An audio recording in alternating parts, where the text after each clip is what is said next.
Hey everyone, another episode of Synth Geekery, and for some weird reason we've hit a milestone. Isn't that nice? So get your celebrations out. I'll be grabbing a beer in a sec. I haven't had a chance to grab one yet, but we are up to episode 287, which means absolutely nothing, but it just happens to be that literally tomorrow to the day was my first stream, my first live stream, not my first YouTube caper. That's been way back, but my first live stream, something like 310 plus this one, 311 if you include this one, streams later. Here we are.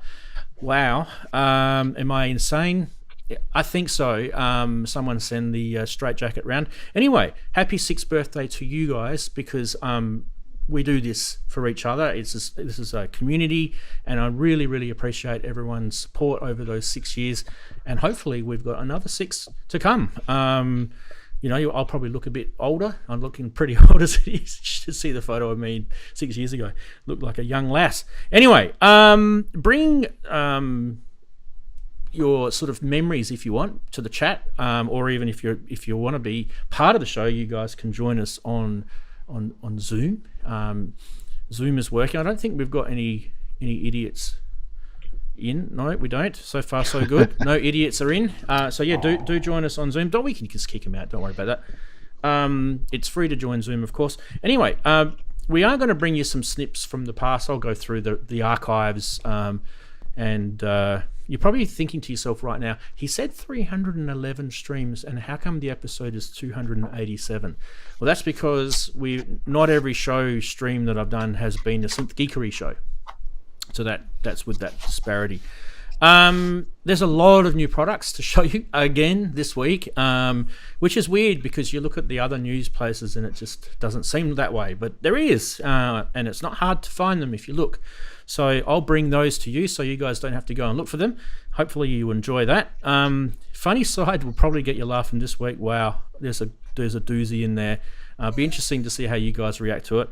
Price Watch has something special in it this week, so do stick around for that. And don't forget, this week we've got Synth Quiz like we do every week, and I think you might get this one a lot easier than the previous ones. I think this one's got I think it'll go real quick this week, so do stick around for that. But obviously if you do play Synth Quiz, you do have to stay around for the 3 clues, and randomly at some stage during the show I'm going to let you know what they are, which makes it cool because, you know, I've kind of handcuffed you to the show. You can't go anywhere. Send the cops in. No, we don't want that one, do we? We want that one. There we go. There's more people. Big thank you also to Smithy, who's welcomed himself back as a channel member, so that's lovely. Smithy, you won't be in this little thing that I show in a sec, sorry, because it's you've just missed it by that much, as Maxwell Smart said. What did he used to say? Would you believe 2 Alsatians and a security guard? No, I don't. 2 turntables and a microphone. Yeah. What we want to do, guys, is we want to say a big thank you, because it is our 6th birthday, to all the people that support the show. And it's not just these people. There's people that have come and they've gone in membership, and I understand there's reasons why, and I don't judge. It's just that these people just happen to be here at the moment. So if you were one in the past, give yourself a pat in the back for being a channel member or a Patreon. So do enjoy that. I think the Patreon list is slightly out of date too, so if your name is not on there, give us a shout out and chat anyway, or if you're watching this on replay, mention your name in the comments.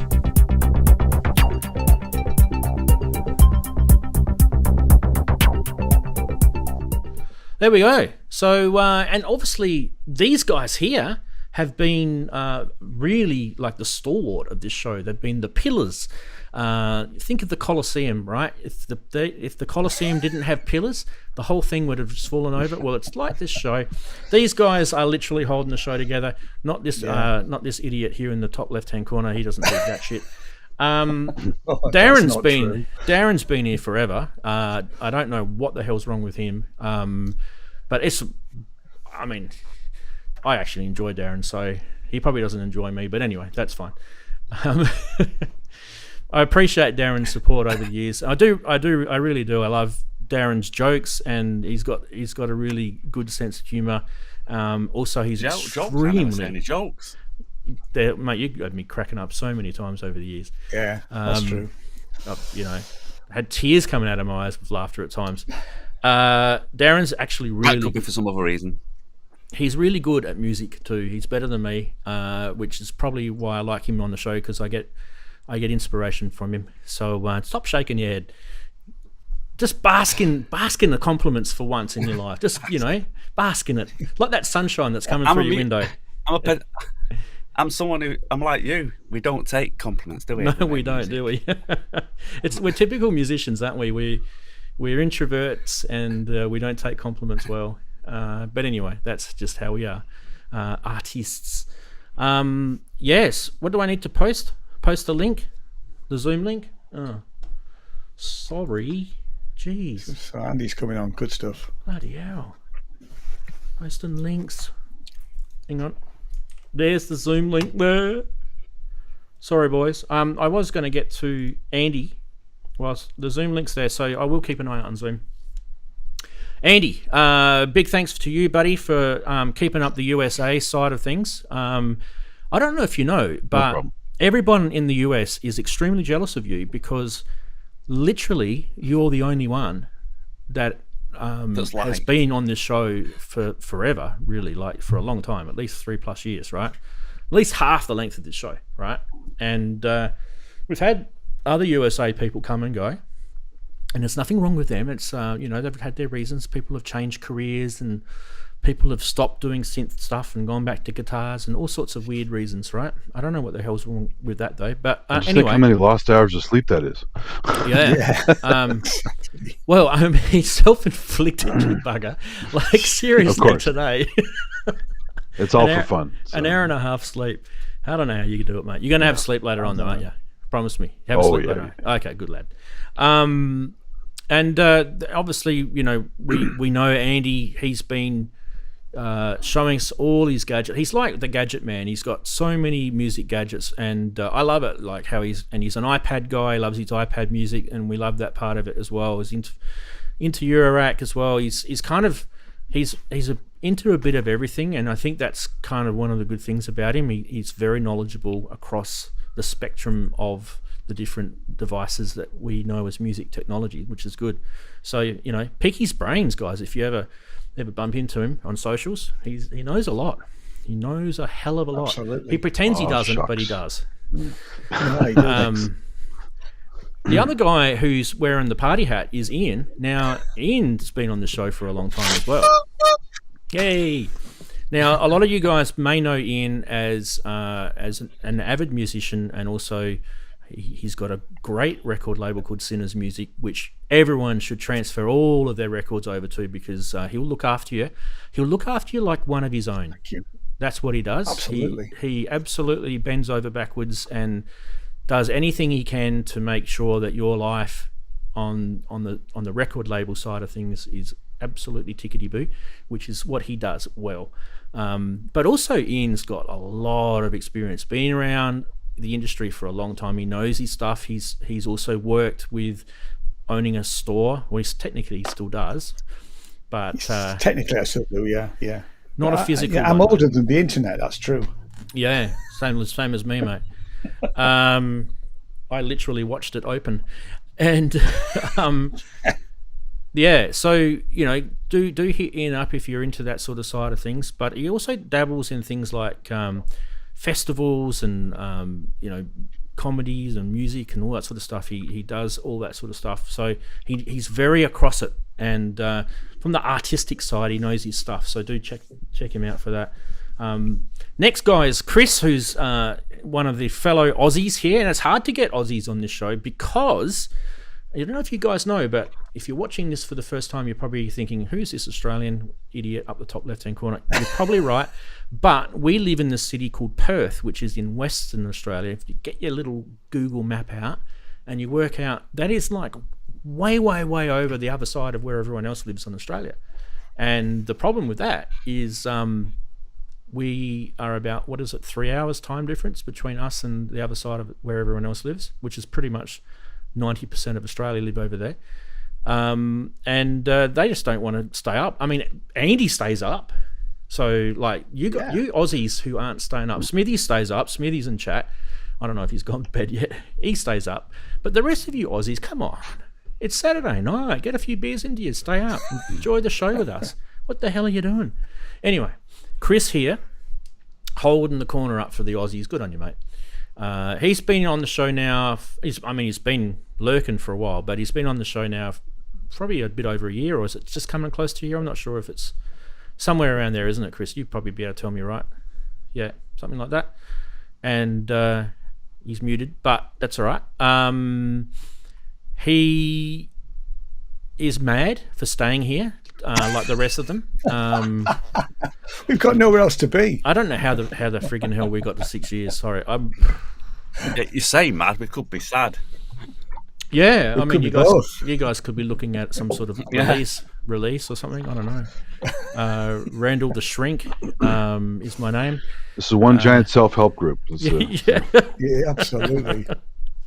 Yeah. Anyway, big thank you to you guys, of course, and also the people that have been here before. You're muted, Chris. You are muted, Chris. What happened to Zoom? Zoom's there. Brooksy's in there. Look at that, Brooksy. Let's add him. Assign Brooks to Zoom guest 1. Oh, I can see his mug. I can see your mug, Brooksy. Ooh. Let me do this. This is. Oh, you're all kind of all. Wow. You're all Mystique, Brooksy. What's going on? Did you look at your camera? It's all Mystique. Give it a bit of a wipe, mate. Give it a bit of a wipe. Trying to get that dreamy look. That's the old Vaseline on the lens trick. Yeah, it is, isn't it? Yeah. Oh, God. How are you, mate? I'm all right. I saw the notification. Thought, yeah, is it 6 years? 6 years. Thought, right, I got to jump in. Yeah. I've just finished doing some cooking, and I've got my lunch in front of me, which is a bowl of mung dal. I've got really into cooking Indian stuff, so I've got a lentil thing which I've been cooking. Yeah. Anyway, enough of that. And so I thought I'd jump in and say hi and happy birthday. Thanks, mate. I appreciate it. And Good day, Andy. as we all know, Andy was also Good to see you. a regular part of the show up until recently. What's a little bit less than recently now, but anyway, it doesn't matter. It is. You're allowed to not be. Yeah, and I just found that I was getting nothing done, so I thought I need me Saturdays to get on with just general life stuff, you know, and actually I've done that and I'm still getting nothing done, so now it's changed. Yeah. You found something else to occupy yourself with instead. Nothing. Basically. Yeah, that's cool. That's cool. And I mean, you've come in here, and I might actually pop you in the corner. Actually, just give me let me do that, and we can join you in with everyone else. But layers, Zoom guest one, bang. Always manages to creep a little bit into Chris's. Yeah. You know, Chris, he's going to charge you rent actually. Chris, you're still muted, bud. Yeah. There we go. Do you want me to move you? I can move you to the left if you want. Or is it that way? I can. It's always the opposite way to the way you think. Let go. I'll go this way. No. There you go. And then I'll crop it in. Oh, you're doing it now. Oh, I'm just titting around. I'm sorry. I'm just ruining things for you. There you go. How's that? Is that better? There you go. Perfect. There we go. It's all right. That's how we started the original shows, anyway. Mate, I'll tell you guys about the original show. But we used to use Skype to get the callers in, and I believe Skype has just been shut down. Is that true? It's true. Yeah. It's just about. If it hasn't. Yeah, it's just about to. Yeah. It's just so ago, yeah. It was a complete nightmare, wasn't it, Daren? It was like trying to. I don't know. It was fun. Not at the time, but two king cans and a bit of string. It was. It's always been a crap service, sadly. Yeah. So we had Skype, and then I was using some sort of capture method to try and get the calls into the show, and I mean it worked. Not very well, but it did work. it got us going. And then eventually we had the vMix system set up, which has the callers in it, which is good. But obviously that's limited to, we only get 4 in this particular edition. I'm not paying another $1,000 for this software just to get another 4 callers in when I can just use Zoom, and it's technically free. Technically, it's not free really. I have to pay a subscription to it, but we use it for business, so that subscription's being tax deducted, so it's okay, no problem there. But yeah, you know, and if you look at Andy, he doesn't look any worse in quality in compared to the call quality than what the other guys do. So I look worse. I'm sure it's my camera. I think that's my. I have to update the camera at some point. Well, Daren, you always put yourself down, and honestly, it's, you know, you don't look too bad. Look here, full screen. Look at you. You look absolutely amazing. Look at that. You can see everything. We can even read what CDs you got in the corner there, mate. Yeah, you can. Yeah, I probably can. Yeah. If you look, Orbital. I'm not so sure about Celine Dion. That's not a CD you want in your collection. Oh God, don't show that. Don't show that. Oh, Kylie Minogue as well. Poor next to Celine. Celine. She's not. I've doing got too Kylie well. Minogue in my collection. I feel sorry for You Celine. can't mock Kylie. I also saw a Plastic Ono Band CD in there. So there Can you go. I check that Chris is not muted? Let me check. No, definitely not muted. Hang on a sec, Chris. Let me just No check. mic. Sorry, Chris, I haven't done it this time. You can't blame me. Guest Catchy 4. cuckoo. I'll have a look. Because, you know, it's important to look at these things. Right, so guest 4, the audio is green, which means it's on. If I click on the little plus button here, there's no plugins.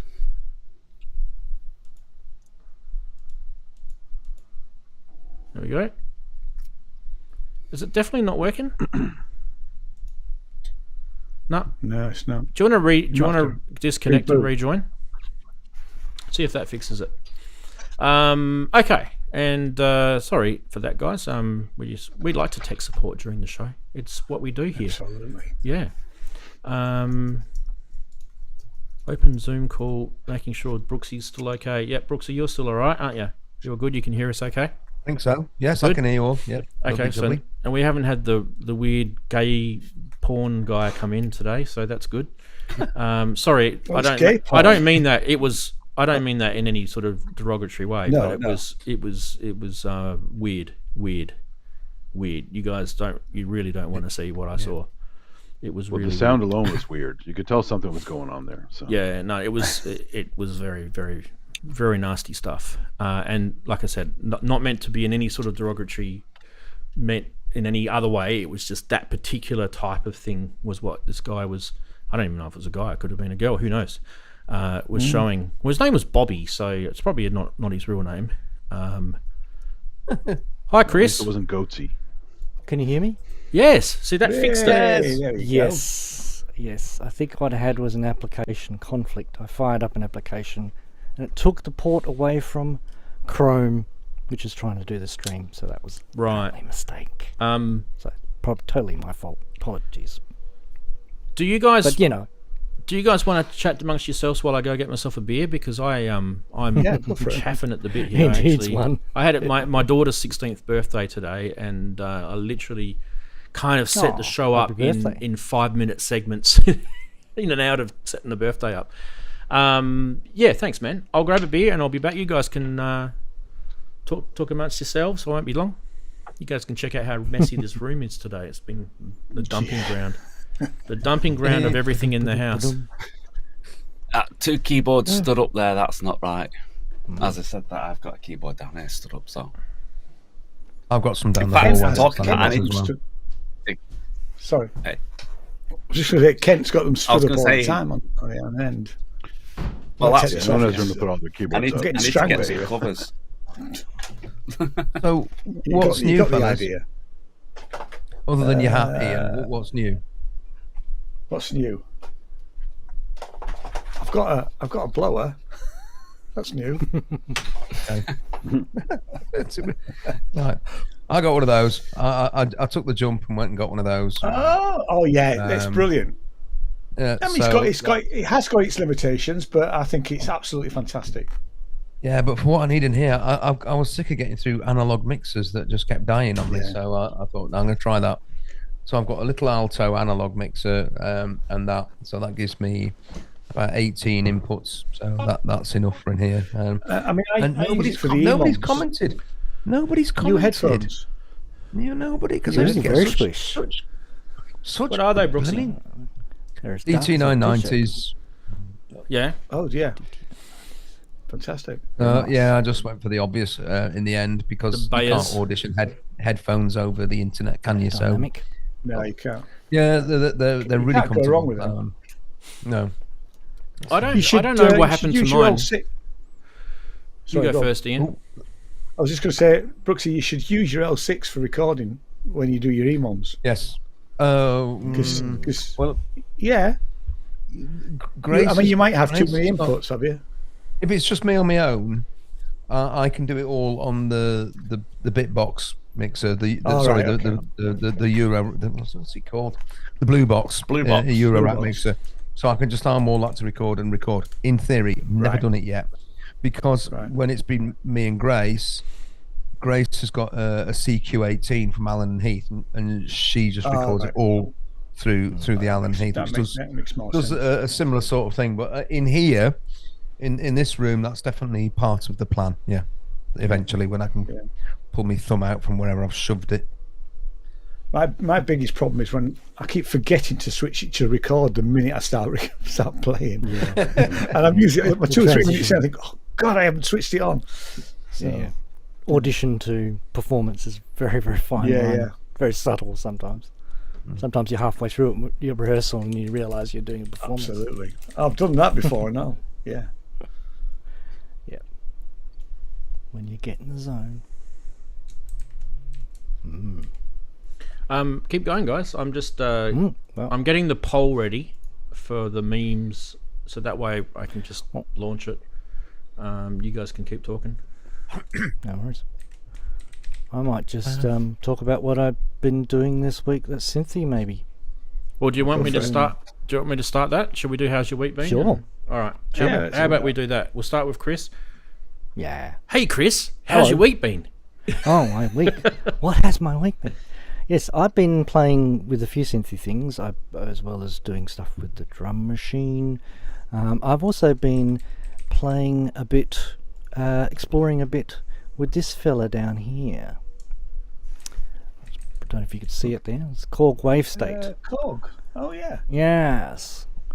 Sorry if the intensity is a bit down on that. What if I do that? Ooh, that's better. We have I've always wondered, Chris, what actual state are those waves in, really? I mean, varying states. That's the point. Confusion. It is not one particular state. Sometimes they're particles, but then they're waves. But they could be electrons. No, anyway, let's not get into quantum physics. Yes, no, so I've just been playing with this string theory. Only doing really basic stuff at the moment, just working with the multi-sample modes, but I did come across a sound which sort of did remind me of something, and I thought that really reminds me of something. I wonder what would happen if I did. Boom, boom, boom, boom, boom. Oh, I just got. There's a copyright strike straight away.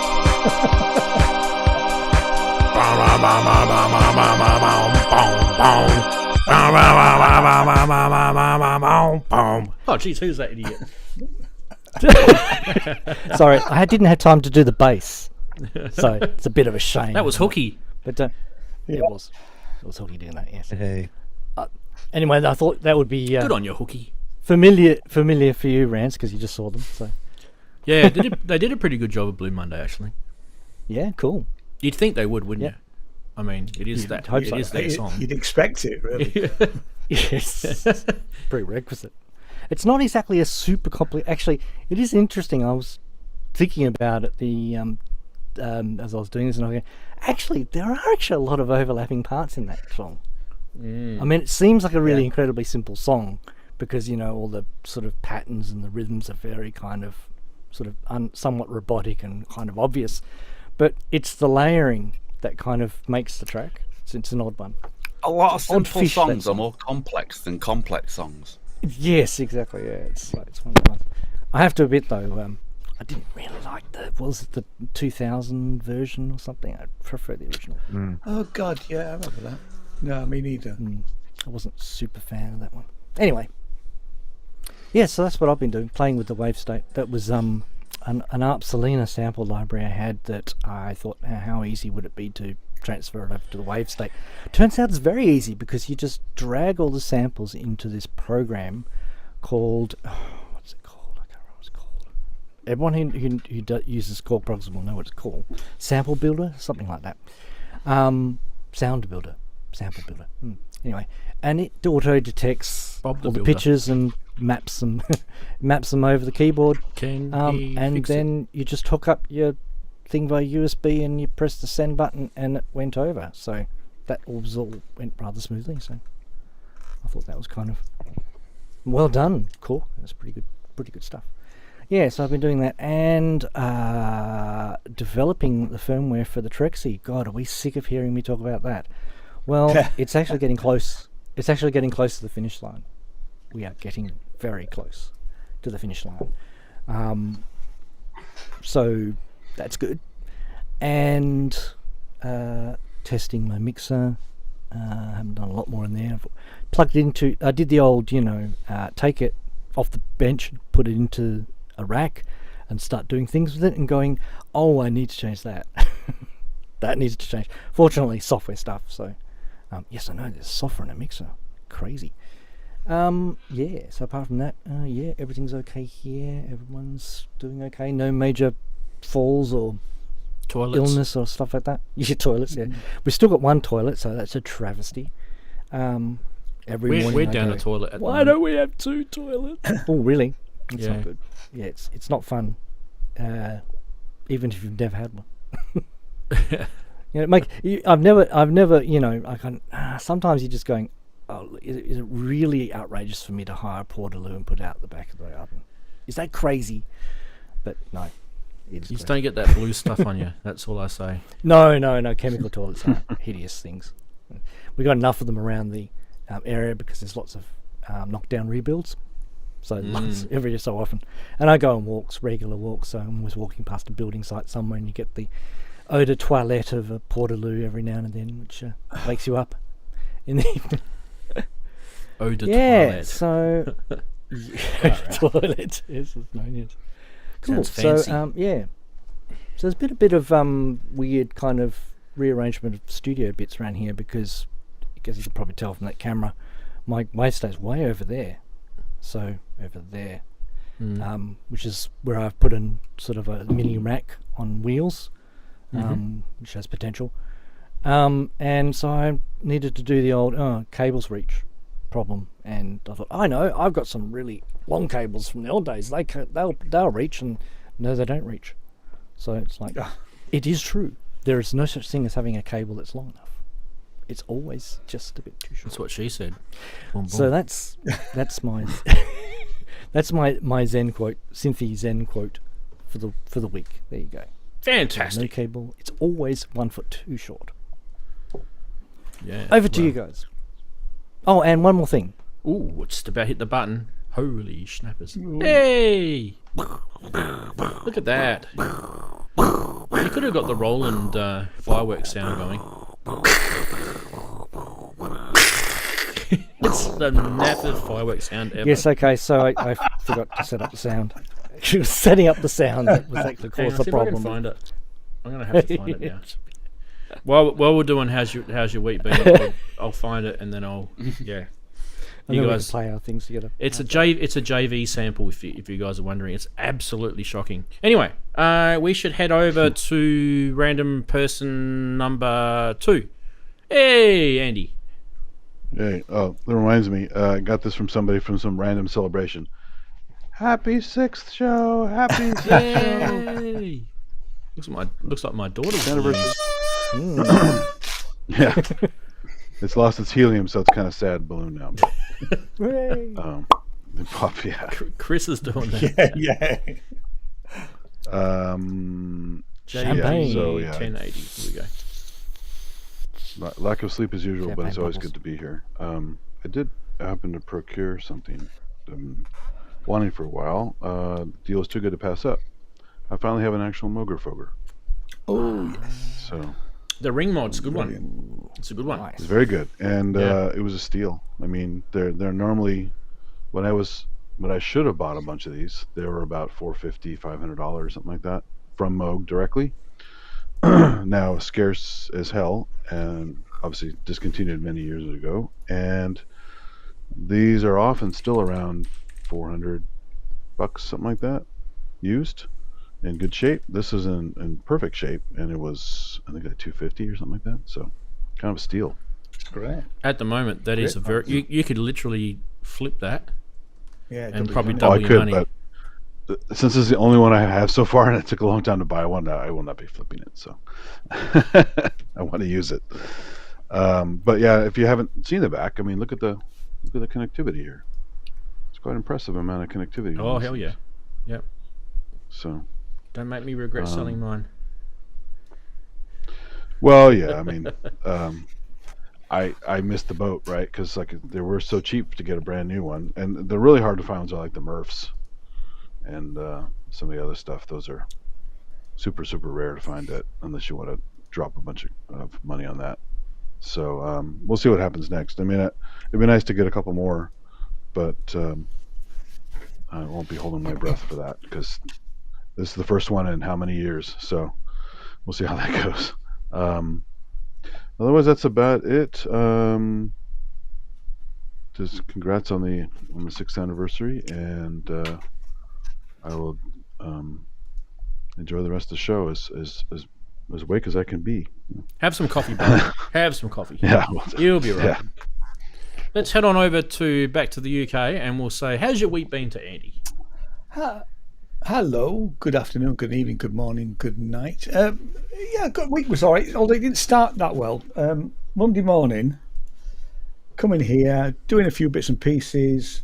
I got my mug of juice, right?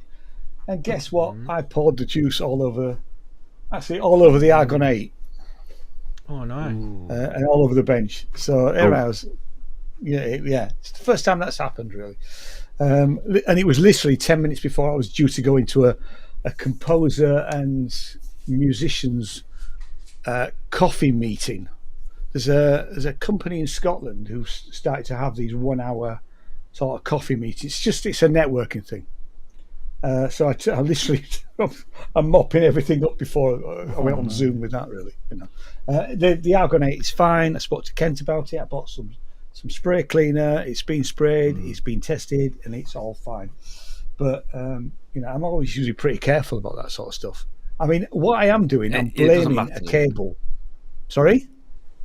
Yeah. Say again. I said it doesn't matter, Ian. Don't forget, even Rave got a sausage in his mouth last time I brought something up.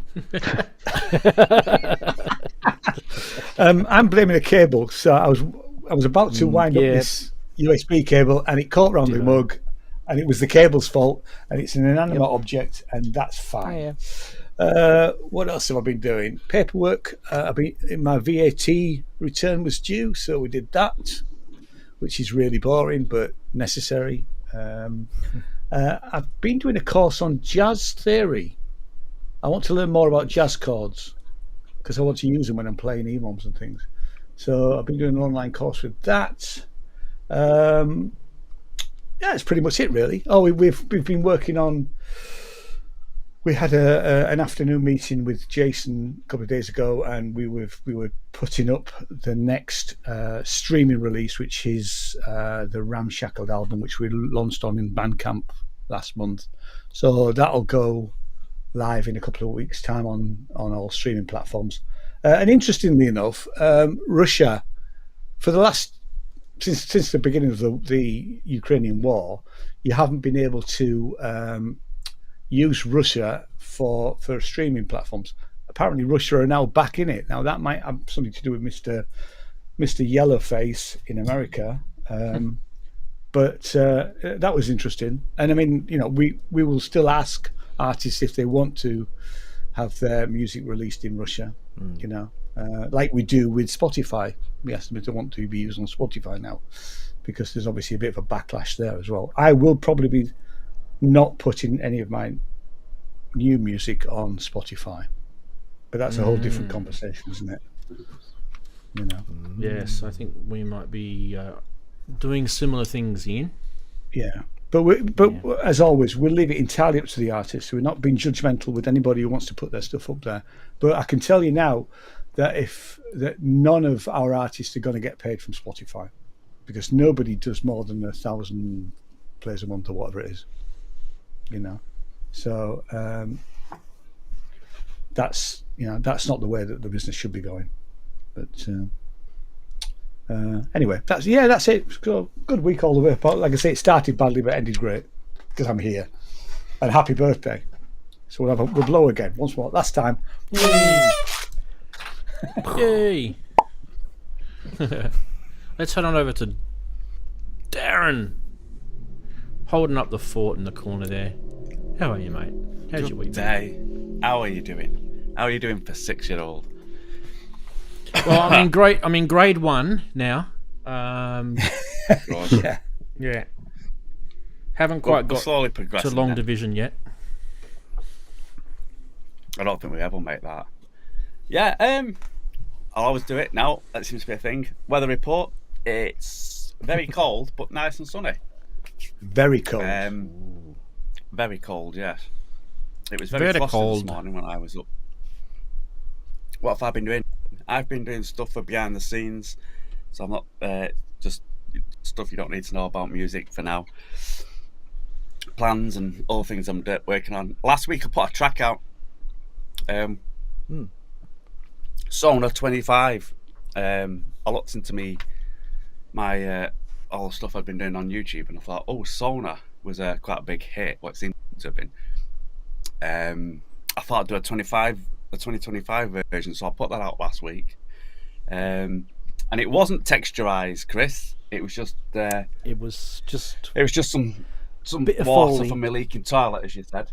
Yeah. And the beginning was the beginning was I used that for the beginning of it, but it was running through quite a few of my foot pedals and stuff. But yeah, I just thought I'd do a 2025 revamp of Sonar, which has gone well again. So, and I'm also putting that Sonar into a different version, into a live EMOM version. So that'll be blended into these other EMOM stuff that I'm writing. Other than that, no, I've just arrived here from work, ready for the 6th birthday, because Ranzee's gonna make it an ultimate 6th birthday show. Yeah. Oh, wow. Or we'll just do what we usually do. Throw me in the We deep need end. cake, don't we? I was going to say. Chuck me in the deep Here we end. are now. Entertain us. I've already had a beer. Yeah. Oh dear. Okay, why don't we head on over the hill, like it's a massive big hill. We're heading sort of eastwards, and then we hit Sheffield, and we've got Brooksy. And Brooksy can let us know how his week plus has been. Yeah. Well, first of all, happy 6th birthday. Wow, can you believe it? Wow, it's been going on. Yeah, well done. Yeah, to be keeping it going that long. My week, I've not had a very musical few months. I've been really quite out of it. I've sort of struggled with a number of things. I've had the winter low point where it's been a struggle getting out of bed some days and getting to work even, you know, that sort of thing. But on the up from that, I did strip everything out of here to give the place a good clean, and I've sort of been putting it all back in. It's now pretty much all back in and not quite wired up, but it's powered up.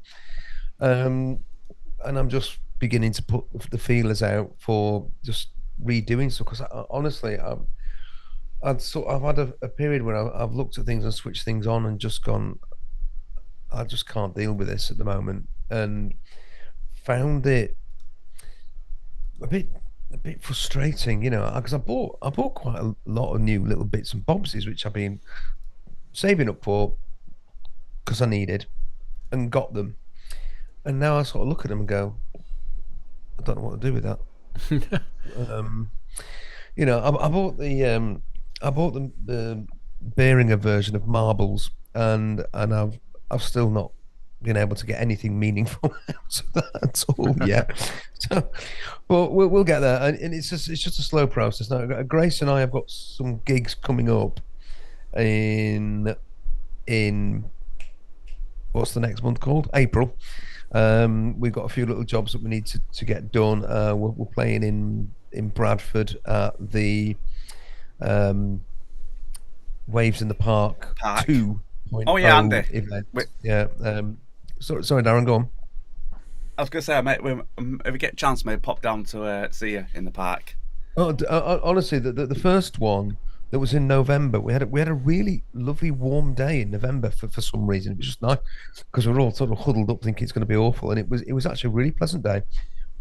It wasn't particularly widely promoted, but there were a lot of park goers who were just coming past and stopping and talking, and it was really nice. It was really nice. There was Andy and Grace, AD A Division, who organised the whole thing. Gnome Foam, sort of drum and bassy guy. Simon Greatbatch, he came and he was playing.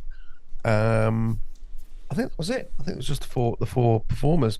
And yeah, that's right. But it was really, really pleasant. Now AD's got it now, so it's a bit more like an EMOM in the open air. So I think it's about 9 or 10 performers, and they'll all get sort of 20 minutes, half an hour or so through the afternoon.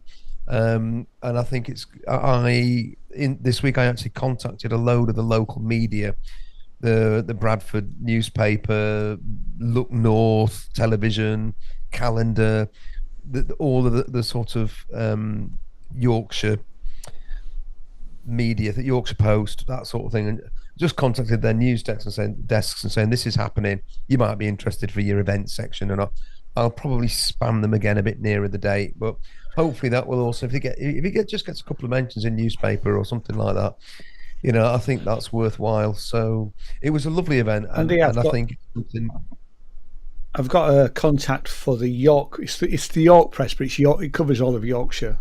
Okay. Because he did a piece on one of the albums, so I'll send you his email address.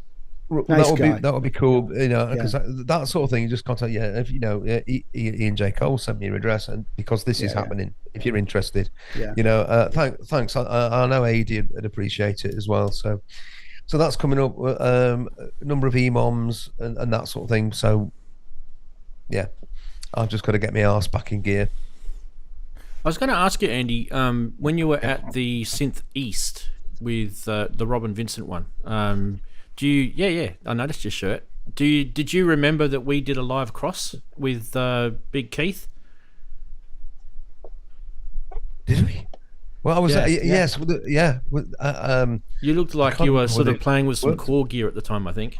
Oh, very possibly. I did. I think I was playing with the Wave State actually. Chris, that was one I was having a good play with. Actually, really enjoying it.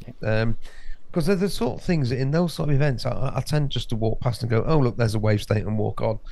So I thought, no, I'm going to spend some time with this one. So I did, and I enjoyed that. Yeah, I really thought that was. It might have been the Mod Wave. Can't remember. It was one of those ones, and so that was quite fun actually. It's a really nice event, Synth East. It's a long slog to get there because there's I went the long boring route. There's a direct route by the A17, but I went right down around Peterborough and then up and round on the A14, and it's just easier driving, even if the route is as tedious as a maths lesson. Sorry, anybody that's in maths. Sorry. No. Yeah, I was just finishing off some algebra just then. Yes. Yeah, I mean, he's only 6 years old. Give him a break. Yeah, it should be. That should be a good event, Andy, because and AD's a good guy. In fact, we are. He is a really nice chap. Putting his album out. we're putting his album out. Oh, good. We don't quite know. It'll be later on this year. No, Jason's dealing with it 'cause I've got a bit on, but yeah. So we're in negotiations, shall we say, at this point in time. When you say But, who's Jason? Just to ask him. Oh, Jason Sorry, helps have I you with missed the something? label. No, you Oh, haven't. okay. He's the guy that helps you with the label. Yeah. Okay. Cool. Awesome. Yeah. No, that's nice. Well done, AD. Yeah. Cool. Yeah, definitely. Fantastic. This stuff's Well, good. We should crack on with the show, I think. And I think we should start off because I think a few people got a little bit annoyed that we took so long to do this.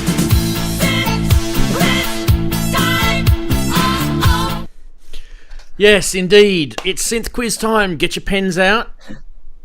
I don't know why you need a pen, but anyway, I mean, if you can, you should be able to remember 3 things, for God's sake, people. Anyway, the first key word for today's quiz is 4, which is 4. That one. Cool. There we go. And while we're doing that, quick hello to the chatties, I think. Quick hello to the chatties. Bonnie's outside barking at something. I don't know what she's barking at. You guys could probably hear it. As I mentioned before, big thank you to Steve Smith, who's now joined us back into the membership. Good on you, buddy. We got Big Sean there as well. Can't not mention him. I think, Sean, you get to wear the yellow Guernsey this week. I think you might have been first. Anyway, hello to you guys. Who else is in there? I'm pretty sure I saw Mr. IP, Inverted Popes. Big hello to you, Chob. Nice to see you there, brother. And Keith, big hello to you. We mentioned you before. Still just in awe that you did that for us at Synth East, mate. So if I ever catch up with you one day, I owe you a beer and a few. I think definitely or whatever you drink. Dave's there. Big hello to Dave. He dropped into the show last week. Welcome to drop in again too, mate, if you're not too busy. And everybody else. So it's nice to have you. I didn't leave anyone out on purpose. It's just that we've got to get through the rest of the show, and we should probably get into this, the funny stuff. Have a bit of a laugh, shall we? And it's nice because we've got Andy now joining us, and we've got 2 spots free if anyone wants to join us on Zoom. There you go. Starting with this one. For this is the Juno 106 class, and then this kid says the JX3P has 2 oscillators, and everyone inside is feeling a little bit. What's the word, guys? Lacking. Confused. Lacking. Deficient. Yes. Challenge. Yes. Which would you choose, a Oscillator JX3P or a challenge. Juno 106? You know what? I've actually had both over the years, and they've both sort of gone through my hands and disappeared out the other side. Technically, the JX3P was more capable as a synth. It does a lot, yeah. And I did enjoy it, but it just frustrated the hell out of me. I just didn't like the layout of it. I don't know, there was just something about it that really frustrated me. And Did you have a PG200? Did you have the PG200 for it? I didn't. Yeah. And then later on, But the boutique has that built in, which is nice. later on they brought the boutique out, and I had the boutique, and it was kind of cool having all the little bits and pieces in there, and I kind of enjoyed that for a while, but I moved that on as well. I don't know what it is about those. They just kind of they get limited after a while, don't they? Those sounds. They just kind of get. You didn't like all the presets with organ and trumpet and all that stuff? They were horrible. They are the worst organs and trumpets you've ever heard in your life. Awful. No wonder digital synths were invented. But you know what? Like Daren, I've got a Roland XP synth, and I think it does. I know you people are going to hate me for saying this, but the digital version of all of those sounds that Roland went to the trouble of doing in the 80s and 90s, they sound really good, and so they should, because they've been recorded properly and everything. They're really good synths. Yeah. So anyway, we're going off on a massive tangent, and we're doing funny side, so we should continue on, shouldn't we? Or should we wait for Brooksy? Roll Cine. What's Brooksy doing? I don't know. Going to take a piece or Door, something? answering the door. Comfort break. Either answering the door. What about this answering one? the call. Might get one more pedal, I think. God. See, there's modular. Look at that. Yeah. I reckon that's probably a guitar shop. I think. Someone's Yeah, just it's taken a us. photo of it, Guitar yeah. shop. And that's the pedal There's a steel guitar demo on the section. Yeah. Top right there. Yeah. Bunch of steel guitar. There's a bit of a theme this week with guitars, so do keep your eyes peeled for this week. You'll like it, I think, hopefully, unless you get a little bit butthurt over it. And if you do, that means I've done my job. What about this one? Final preparations for this year's Doorless Jam Festival. That's not for the crew or the players either. The title of this Doorless Jam is A Momentary Lapse of Musical Ability. Very good. Someone needs to do the drum sounds. Oh, hang on. Maybe we should just do this. Oh, are we not getting any sounds? We're not getting any sounds. You can just do the. That's not just me. Try again. Damn, he's dreaming. I am not getting any sounds. What is going on here? I'm going to have to take support myself. How much does it want for it? Yeah. Tell him he's dreaming. Alamy's dreaming. My poor attempt at an Australian accent. I don't even know what's going on here. It's weird. Which is going to be a problem because we've got videos lined up for the next segment and we're not going to be able to hear any of them. No, you see, this is a throwback from the early days. It's come back to that's haunt me, right. Darren, Yeah. hasn't it? The ghosts of synth. It's Exactly. a fitting tribute. Yes, indeed. What is going on, people? Let me see if I'm getting sound. Well, You guys can just look at that meme for half an hour I was while going I to say, it's the sort fine, myself yeah, out here. welcome to the troubleshooting segment of the show. Can I ask a This segment favour? is in Yeah, ask away, mate. Can somebody explain that one to me because I don't get it. The meme? It's people fixing up beds. What's it got to do with jawless tramming? they're getting jawless ready. tramming. They're getting the beds ready for you to have a sleep in Take a while nice you nap. listen to the Doorless Jam because the Doorless Jam is so tiring and boring that you fall asleep in the beds. Oh. Yeah, So it's a a burn. real dry humour, that one. Real dry. total burn. What was I Slightly doing? left field, might say. What was I doing? I can't remember what I was Sorry, doing. maybe I should have kept Troubleshooting the Shooting audio. The audio out. Your video, your playback. Oh, I'm definitely getting audio out of that. Playback. But the old MkII. Oh, I can't. Yeah, I Ranzee, if you can't- show me more beds, I'm going to get more sleepy. So Yeah, indeed. What happened to the What do you Mac? reckon that was a picture actually of? I reckon that may have been like an artwork or something. Is it not? You know, It's Is it not Pink Floyd. Pink Floyd? Oh, is It's it the Pink Floyd? Pink Floyd album cover, isn't it? They're obviously putting no, it together. yeah, The joke I actually meant, I don't know if you guys worked it out, that A Momentary I Lapse worked of it out. Reason is Yeah, the name of the that's album. Yeah, And I said A Momentary Lapse of Musical Ability. Ability, yeah.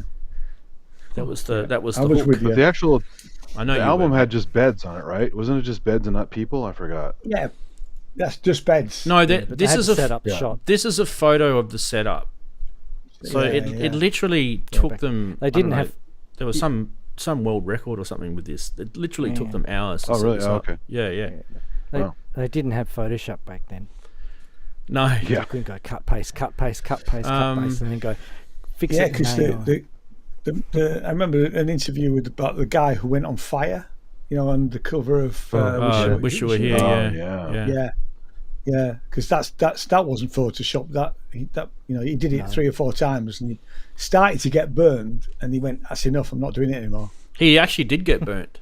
Ouch. He got Oh, a. he did get He burned, got yeah. injured in that. Right. But Well, nothing. Spike Jones did that great one for the Beastie Boys, where the guy is on fire in video. That was pretty Oh yeah, that one's interesting too. Isn't slow it? mo. Yeah. Yeah. Anyway, let's go to the next one. Why do people still Oh, play saw that. guitars? I don't understand. I think it's a waste of time and money. Computers can make sounds. Guitar makes... Anyway, you guys can read it. Give it a rest. Give it a rest. Get off my lawn. Like Eddie calls it, there's 6 oscillators, 6 strings. Yeah, Yeah. Uh, still 2 more than a boutique. And this one, meme of the week, meme of the year. Seriously. Wow. This has to be meme of the year. Brilliant. Oh, wow. If it's not, I don't know what I'm Superb. gonna do. This is amazing. Yeah. This one. Ladies and gentlemen, you Both may not have seen this box. musical notation before, but I assure you it is real. Oh, I'd love to take that Oh, to no. It's made us all my laugh music out loud. teacher at school. Absolutely. Because let's be honest, piano players, who hasn't actually done it? Yes. I remember doing my boots up once, and I think I accidentally fell Boing. backwards on the keyboard. Yeah, Best track you ever made, huh? yeah. No, I love that. There was another meme that we showed Darren, wasn't it, years ago, which was the drone sequencer, and it was just one of those Yeah. Besser block bricks. It's like, It's just a massive brick. You just chuck it on your keyboard. This Very nice. works beautiful. I can't work out what the hell's going on. I'm getting sound out of the Mac, but I'm not getting it through the show. Why is it so, Monsieur? Anyway, who cares? We can. I don't know. Can we We'll live can with we it. do it? Can we do it through NDI? Maybe we can do it through NDI. Let me try this. No, that didn't work. Well, indeed. Try here. No. I don't know what the hell's going it's on, the guys. birthday gremlins. Do we? Is that it for memes? Let me just double check. By the way, guys, I'm pretty sure it is. It is. All right. Let's do the poll now. I need to release the poll. Start the poll. Here we go. Get this Bang. wrong every time. All right. Okay. People we go. in chat. It's not hard. Vote! Exclamation. It is. It is. Exclamation mark VOTE. VOTE Lowercase. space and the Then press number that space bar. corresponds to the thing that you're voting for, and then press enter. So 0 is for the JX3P, 1 is for pedals, 2 is for doorless, 3 is for guitar, and 4 is for bum notes. Yeah, I had to vote the buttocks one that wins. I Oh, think. come on. The- Seriously. Half God, come on. Exclamation mark, vote. There you go. You got Come it on, second Vicky. time round. There you go. Come on, Bix. Yeah. We can do this. Come on, Tracker. You can Holy do this. crap. You should see this number going. What's that? Simon, exclamation mark, vote, Mark, then the number. vote, Even I've got the hang of this. Space. Vote. Oh, Puricelli, It is- you're a. it- You just have to be different, don't you? Oh, It is Don't you, hard. Puricelli? I appreciate that. You're just one of the. I reckon at school you were one of those kids that just had to do something different to everyone else. Because that's what you've done right now. You should honestly see this poll right now. It's everybody except you Didn't sitting miss. out there on your own. You're out on your own, mate. I thought it was supposed to be anonymous voting. Now, Oh, come on, KV. Why did you do that? Now you've ruined it for People everyone. like to be different, Rams. That's what it is. It's I know. we're all different. So He's fiercely independent. Yes, fiercely absolutely. fierce. Yeah. Well, Well, he Okay. likes FM so and DX7 so. good thing to be. Wait till Why you see. not? Wait till you see the results of this poll. You're gonna find out a lot about us as people. just see what Steve Elbows typed. I wonder what Steve Elbows. I did. That's exactly why I said what I said. Steve. What are you talking Demands about, a wide Agolf? frequency range. 3.14. What are you voting pi? That's right. There's a few more numbers in that, mate. See if you can remember all 37. 1415. Yeah, I only know the 37 last decimal points. 4. 22/7. Yeah. Come on, poll. This is Finish. funnier than the actual memes, I think. I'm The just voting is wondering definitely when this funnier thing's than going the to time memes. out. Time remaining. It says 1 minute, so surely it should be finishing in a sec. Why don't we go and have a look in chat, see what's happening. Look at all you wonderful chatty people. It says 1 minute. Shall I just press stop? No one else is voting.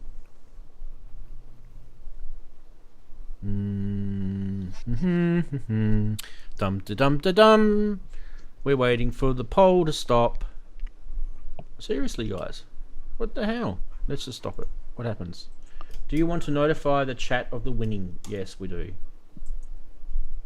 There you go. Look at that. Bum notes.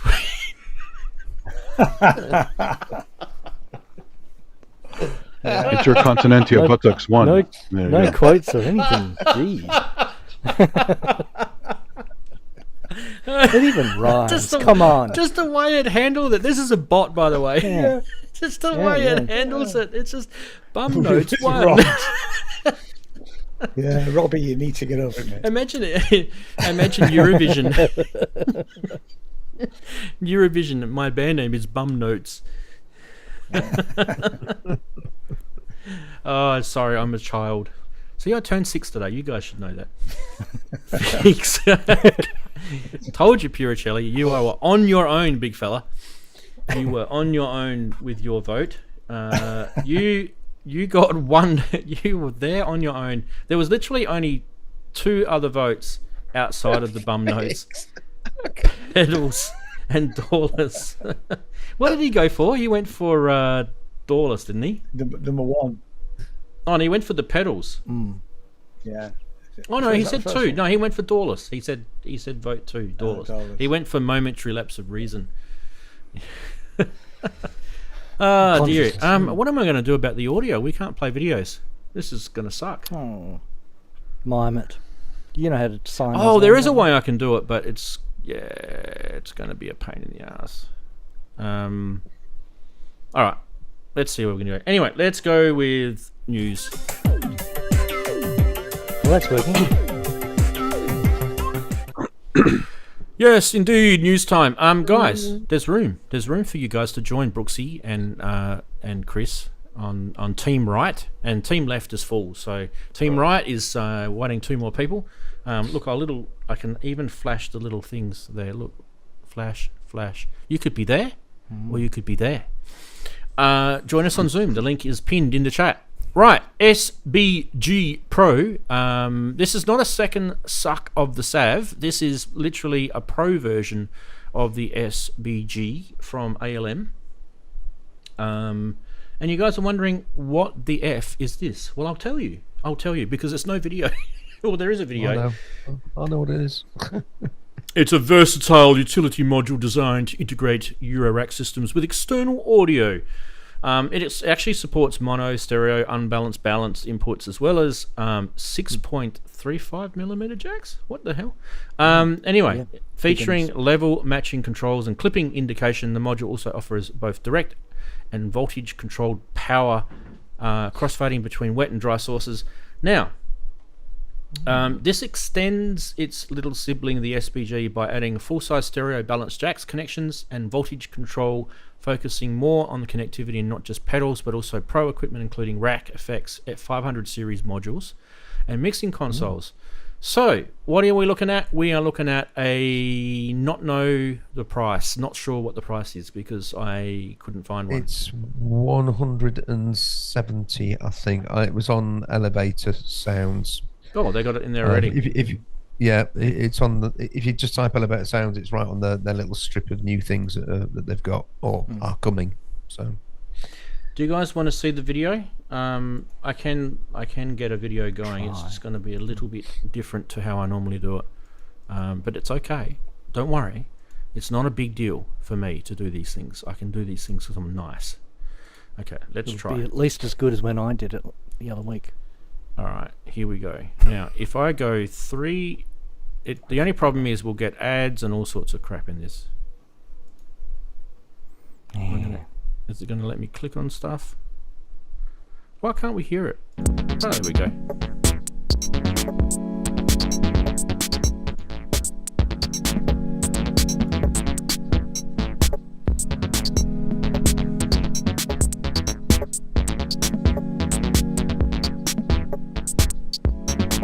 bit of a cameo there with the MFX pedal.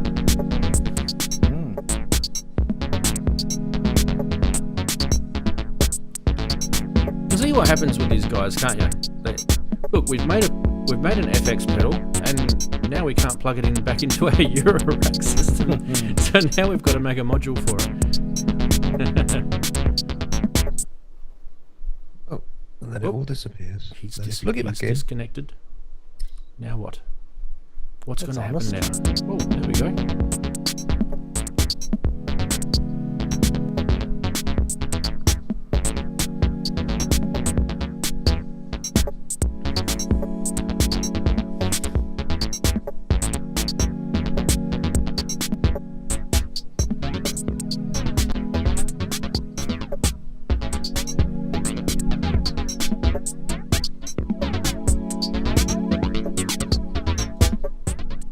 I think we get the idea, don't we, guys? It's basically a utility module. Why does that still play in the background? So yeah, anyone want to comment on this ALM thingamidodgy? No, yes, no. Crickets. I haven't got cricket sounds today. Cool idea. Yeah. Well, there is an SBG that's been around for a little while anyway. So Smaller. it's smaller and it's kind of missing some of the bits that this has got. So yeah, it's not a big drama. If you need to get external stuff into your eurorack, it's going to help you out. In terms of using it as an effect send, so you can bring in pedals, I've got enough nice eurorack effects that I can do that anyway. So that interested me less than being able to bring something like an external sound generating device into it, so I can just use my mixer and my eurorack.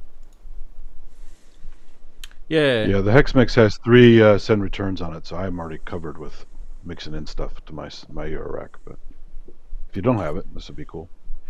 What interests me, I guess, is with these things like the Hex Mix and some of the mixes that Andy and I have spoken about over the years with Eurorack, when they're using those FX sends, are they doing it at Eurorack level?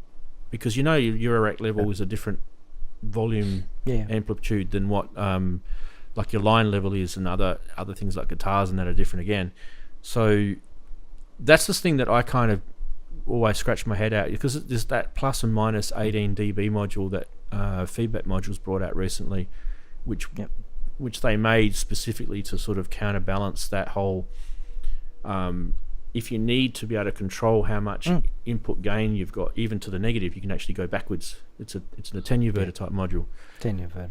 Yeah, I think Eurorack level, because you're taking audio and you're putting it through 2, 3, 4, 5 different devices, it needs that higher level as it's going through these different things. Okay, you can obviously, a lot of them have got sort of built-in trim pots and stuff, but I think just to keep the signal going through the wires and stuff,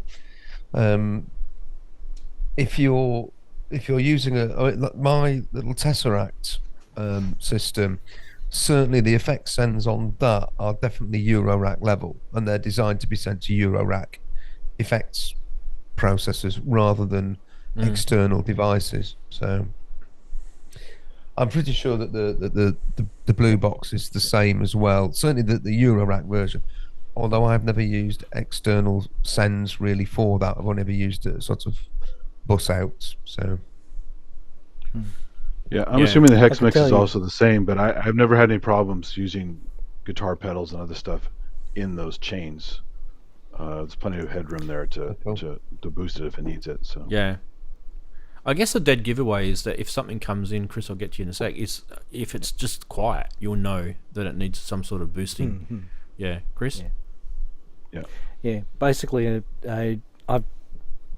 my current mixer has auxiliary sends, and I've also made a module which interfaces Eurorack to guitar pedal and then back again. So I know a bit about the circuit, and yeah, it's basically you've got Eurorack level. To get that into your guitar, you need to attenuate it, by quite a number of dB. Yep. And then down. after it comes out of the guitar, you've got to gain that output back up. Yeah. And of course, the gain stage is the stage that, you know, quality is the most vulnerable. That's the signal is most vulnerable to noise when it gets gained. It doesn't tend to be an issue attenuating. So it's very easy to do the drop. It's a bit more challenging to do the boost. Henceforth, why there's that 18, there's sort of the 18 dB module that you were talking about before, which is really just one half of it. So Yeah. it's just taking the sound source and bringing it back up to Eurorack level. But any of these guitar interfacing loop type to Eurorack things do pretty much the same thing. Said a cut and then a boost, and you normally choose an op amp which is going to have a fairly low noise floor if you're going to use it to do 18 dB gain. So you just choose appropriate op amps for that. Yeah. But yeah, you're doing it all at instrument level when you're dealing with pedals, and you're doing it all at Eurorack level when you're dealing with Eurorack. It's that simple. Well, I guess the other problem too is that when you start bringing external gear in, you can also introduce ground loop noise. There's a whole bunch of other nastiness that you can bring into your system. Eurorack tends to be fairly void of that generally. Like my experience with Eurorack is it tends to be fairly void of that sort of stuff. If you're clever with how you connect it up, stay away from USB audio type devices and things like that. Yeah. But yeah, if you're bringing external gear in, and however it's powered, it might be powered through, I don't know, a pedal board, or it might be powered through like a wall wart or something like that. If you're introducing some sort of ground loop noise in, your module's not going to solve that problem. It'll just gain it. Well, It'll gain. I it. had that on my old things- Desper case that had the hum issue when the combination of the weird mixer I had at the time and all that. So I had to use one of those external hum killer boxes, and it seemed to Like work a pretty lifter? well. But Was it like a lifter? Was not that fancy, more basic, but it's like a hum eliminator, whatever they call it. There's So it was several a different filter? circuits out there that do that. it? That was basically a Something filter. like that. Yeah. Yeah, and it worked out pretty well until I just took that crap out and changed it out. So. Yeah. So I'd be interested to see more specs on this. I mean, I had a look at their website when I was doing the show today, and I couldn't really dig into. I didn't go as far as opening the manual on this or anything. But these sort of modules, just be aware. Like Chris and I and Andy were saying before, just about what sort of gear you're introducing in, and whether these modules themselves can handle some of these problems that you're introducing, or whether you've got to then tackle these problems before you start plugging them into your gear. You're right, that's for sure. But yeah, definitely a cool module, and apparently it's available, so go for it if you like that sort of stuff. There's plenty of alternatives out there. So I think it's more just if you were sort of in the ALM sphere and you wanted to be a fanboy and have all their gear, and then you wanted to interface, this is the module for you. All right, shall we move on to the next? So far down the white panel thing. Yeah, exactly. What was that synth that they called that we showed a few months back? The Bullfrog? Not the Bullfrog? No, the Bullfrog was Erica. Sorry. It's white. ALM did something else. They had like they did the Behemoth system. Yeah. There was a name for it. I can't forget remember now. Anyway, speaking of Erica, Beast. here we go. The Echolocator. It's a 112 dB stereo delay unit in collaboration with 112 dB. That's why it's got that on there. It's designed for hands-on precision. It allows musicians to manually and musically control the subtle nuances during performances with 12 parameters for detailed sound design, selectable delays, filters, shimmer modes, freeze function for Daren, because he plays with his freezer all the time, full MIDI implementation, and the Echolocator offers extensive creativity possibilities. It also does have presets in this, so you can have 30 factory presets plus another 70 user ones, so 100 in total. Compact design, $5.99 is the price, and I do have a little video which we'll try and see if we can get to play here, and see if that works here. Is that muted? No.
Well, there's 14 minutes of video there, so we probably won't go through it all.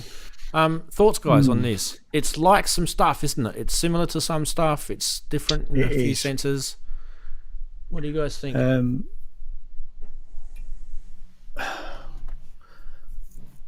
I don't think it's doing anything that I haven't already got to some extent. I mean, my first thought was, it does it's doing some of the things the microcosm does, but the reverb on the microcosm isn't brilliant. So I'm assuming. I mean, it sounds nice as this, but it's very expensive for what it is. Oh yeah, pricey. Yeah, I was going to say it looks nice. It'll be built well. It's Erica Synths. It will be, yeah. But like I said, there's a lot of stuff out there now, and they've pushed the price right to the top end of what all these other sort of. Yeah. You know what I mean? It's like ooh. Strymon prices. So much out there. It's going to be exactly Strymon prices. Beyond that.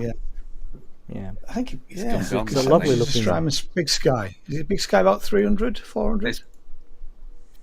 Yeah, either 40 or So it's going right above them, which makes it even. Not that we should be fingering on price, but it is. So can I just have a little Yeah, errata correction here. The price according to their website is €490. So I don't know where that $5.99 came from. Maybe that's Canadian or something. No. Yeah, not sure. Maybe it's you might be right. It's still at the top end of the price range, though. €490 is still pretty high. Well, it's going to be 350, isn't it? Pounds and something like that. Yeah. I think it might be. Probably It might be similar dearer. price is it to the other one, I think the Night Verb. Yeah. the 112 dB side of it is kind of what we probably need to focus on here, because that's really what they're trying to sort of say. It's a collaboration with 112 dB or 112 dB, which if you're wondering, they're based in the Netherlands. It's not a those guys. Pebble anyway, though, was it? So Well, No, it's no, not. but the 112 or 112 dB, I don't know if it's II2 dB. I'm not sure if how you sort of say that, It's by the way. 112. Yeah. think But they have done like software, like VST type delays for a while, and so they've got the algorithms. And I guess what this pedal is, it's an algorithm from 112 dB put into a pedal using the Erica Synth sort of build, like you guys said before, build quality and stuff like that. Possibly the layout philosophy as well. Yeah. So Because I know Erica are very, very thingy about where the knobs are in the space between them. Very particular. So I just chucked the link to 112db.com in chat. You guys can check them out, because I think like basically you're looking at a collaboration project here, and I think what's important is to understand is that they've got VST stuff into this box, So these are VST type algorithms that people have used and bought for their DAWs, and they've put it into this box, and it's a hardware box. So yeah. If that's important, if that's not important, I think that's the point though. Lots of lovely knobbage. It's got plenty of knobbage. Yeah. Yes, they do a great job, Erica. One thing I did like about it was that time control. I kind of thought that was pretty cool. And I'm trying to think to myself, like, okay, a delay pedal with time control, I go straight to the magneto, right? Because that's more like a tape delay. But even with the magneto, you kind of have to put it into sort of like the wet section so that you're not getting the dry audio through. This kind of felt like it was more just permanently wet. It was just controlling the entire audio in a way. I don't know if that was a thing that they did on purpose, whether they clicked freeze first. I wasn't quite paying attention. But yeah, there's a lot of things out there that do similar things. It's just very crowded. Yeah, it is, but it's just how well they do it is kind of the algorithm itself is kind of what you need to focus on here, guys. So check out 112dB and see, maybe you could download their VSTs and try them out, and maybe that might be the attraction to this. Right. Next is this, which is DivKid's collaboration with Vostok Instruments, and this is called Path. It's basically a 4-channel interpolating router, and it allows basically you to put a signal through, and it morphs across 4 outputs. As you can see there, you can see that slider in the middle with the numbers 1 to 4, right? The purpose of this, I guess, is that it's kind of, in a way, I've seen this before in varying degrees. It's kind of like a fader control, right? But that fader control is then sort of mapping it or routing it as you're kind of moving it to various different outputs. Now, the other thing that's important about it is it's DC coupled, making it suitable for both CV and audio signals. So you can use it for either. So you can use it like a soft fading slope or a seamless transition between different sounds. Or you could do some sort of onboard attenuation or an inversion for modulation, that sort of stuff. So there's quite a lot of flexibility when you think about it. You kind of have, if you think outside the square, what can I do with the 4 different connections on this, and then route something going through, it kind of mixes and routes. So the other thing it does, when there's no input, it is connected, it's when no input is connected, a fixed voltage normalization allows the module to serve as a unique modulation source on its own, which is interesting. So you could use it some sort of, hand modulation control. Yeah. That's pretty cool, isn't it? Yeah. Quite compact in size. But Yeah, 4 HP and 139 US for that one. Yeah. It is available through the Vostok. It's DIY as well. DIY as well, yep. Okay, good. Which is standard for Vostok. Yep. I'm going to be nice on the 6th birthday. I'll put links in for you guys. You can check it out. DivKid obviously is demo video. Yeah, I'm not going to do his video. No, of course not.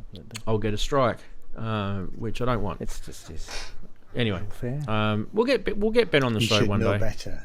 Well, no, we'll get him on the show one day. He can tell us why he does that. He's a busy man at the moment though, so we'll wait until he's less busy. Okay. Any comments on this, guys, before we move on to the next? Plenty more to go through. Yeah, it didn't set my heart on fire, even though I understood exactly what it does. And I have the opposite. I have the trace, which does the opposite. Yeah. That's more interesting to me than this. Yeah, I kind of thought the same as well. Yeah. All right. Next is this thing from Omnitone. We've talked about Omnitone stuff before.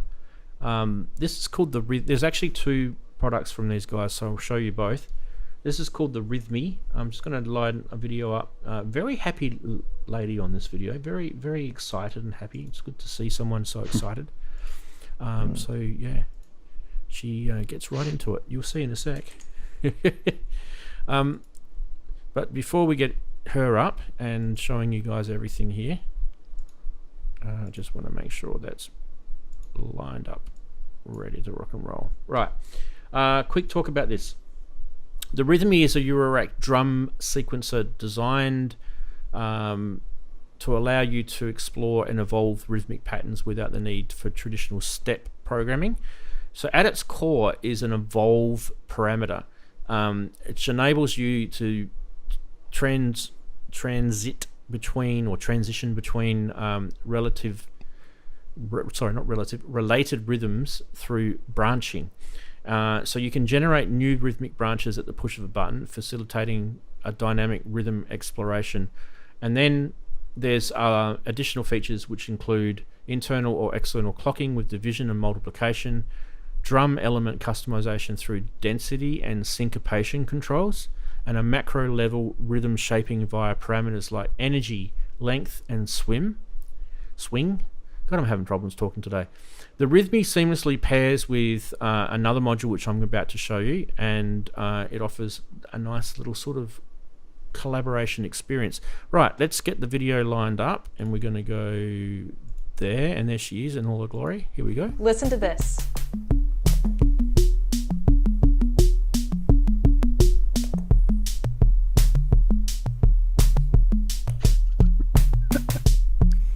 I'm Liz, and this is Rhythmi.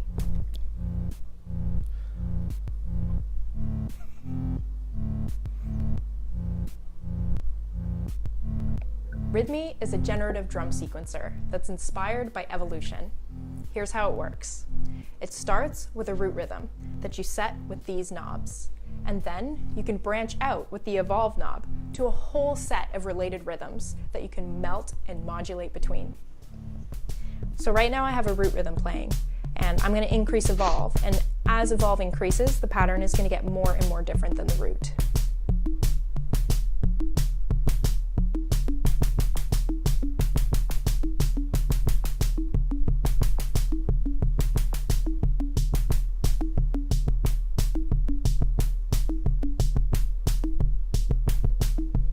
But you can always come back down to the root, which is really handy. The great thing is, if you want a whole new branch to explore, all you have to do is press evolve. There, a whole new branch of rhythms has just been generated. Another really cool thing about Rhythmi is that it does energy. That's cool. So basically, you can add hits globally to the whole pattern, and it'll increase the energy of the whole rhythm. Bloody hell, that was loud. Density, yep. That makes sense.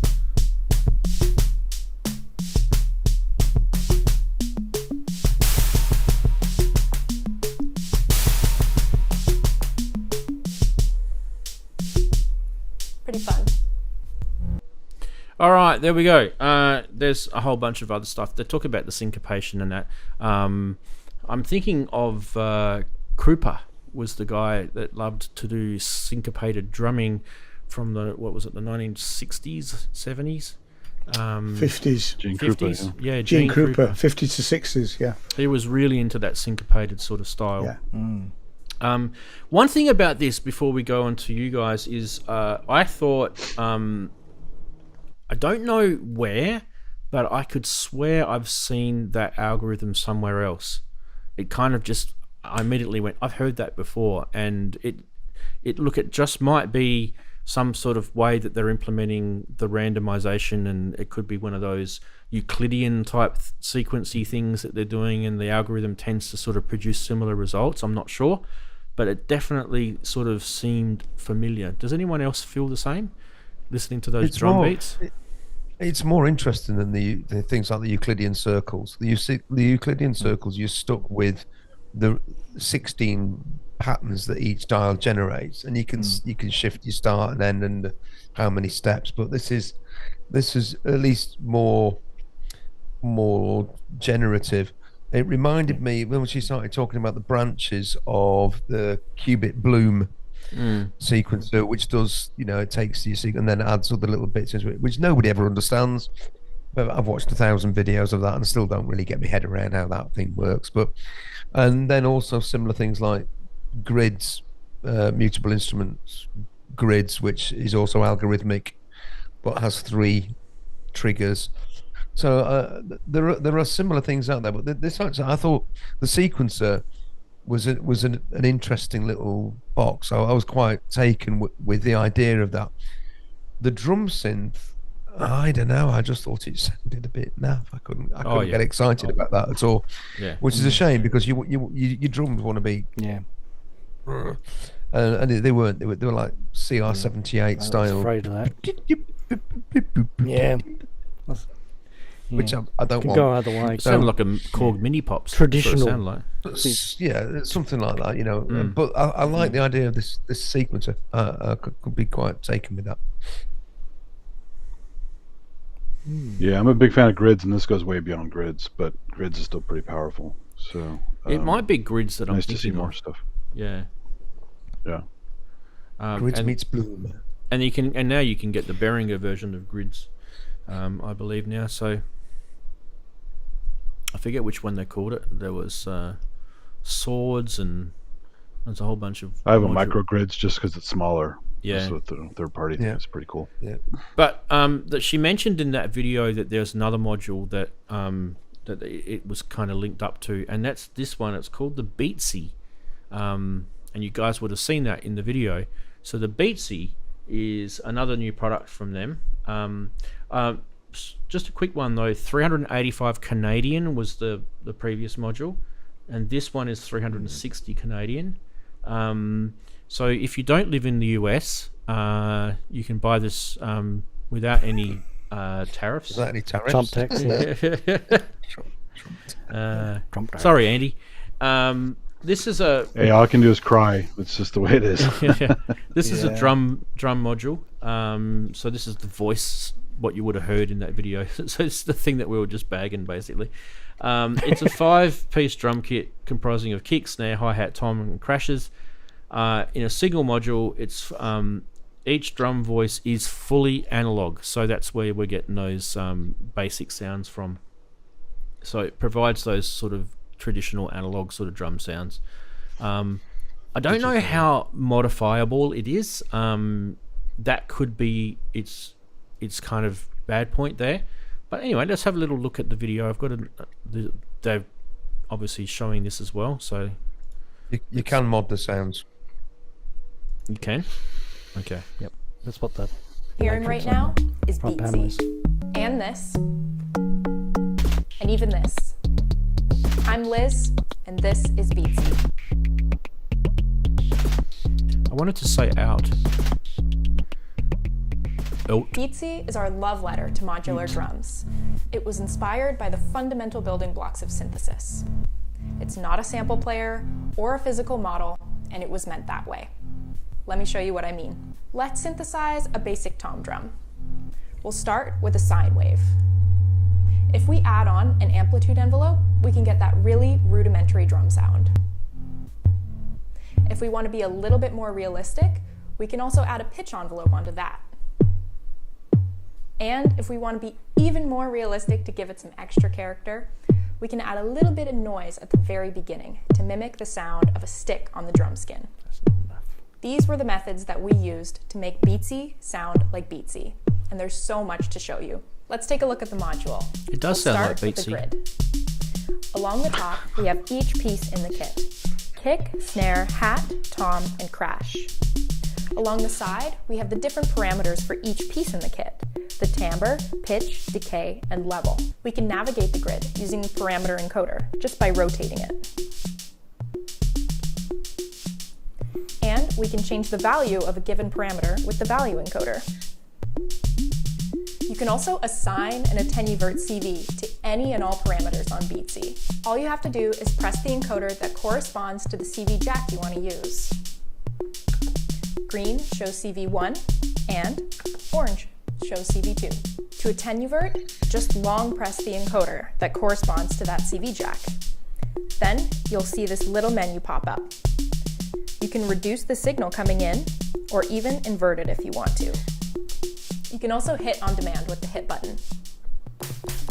By changing the parameters for each piece, you can get a super wide variety of sounds. We had a lot of fun creating the different timbres on Beatsi.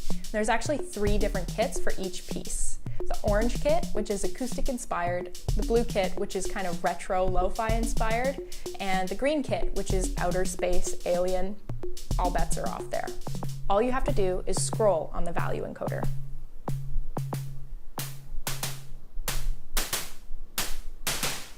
Now we have the blue kit.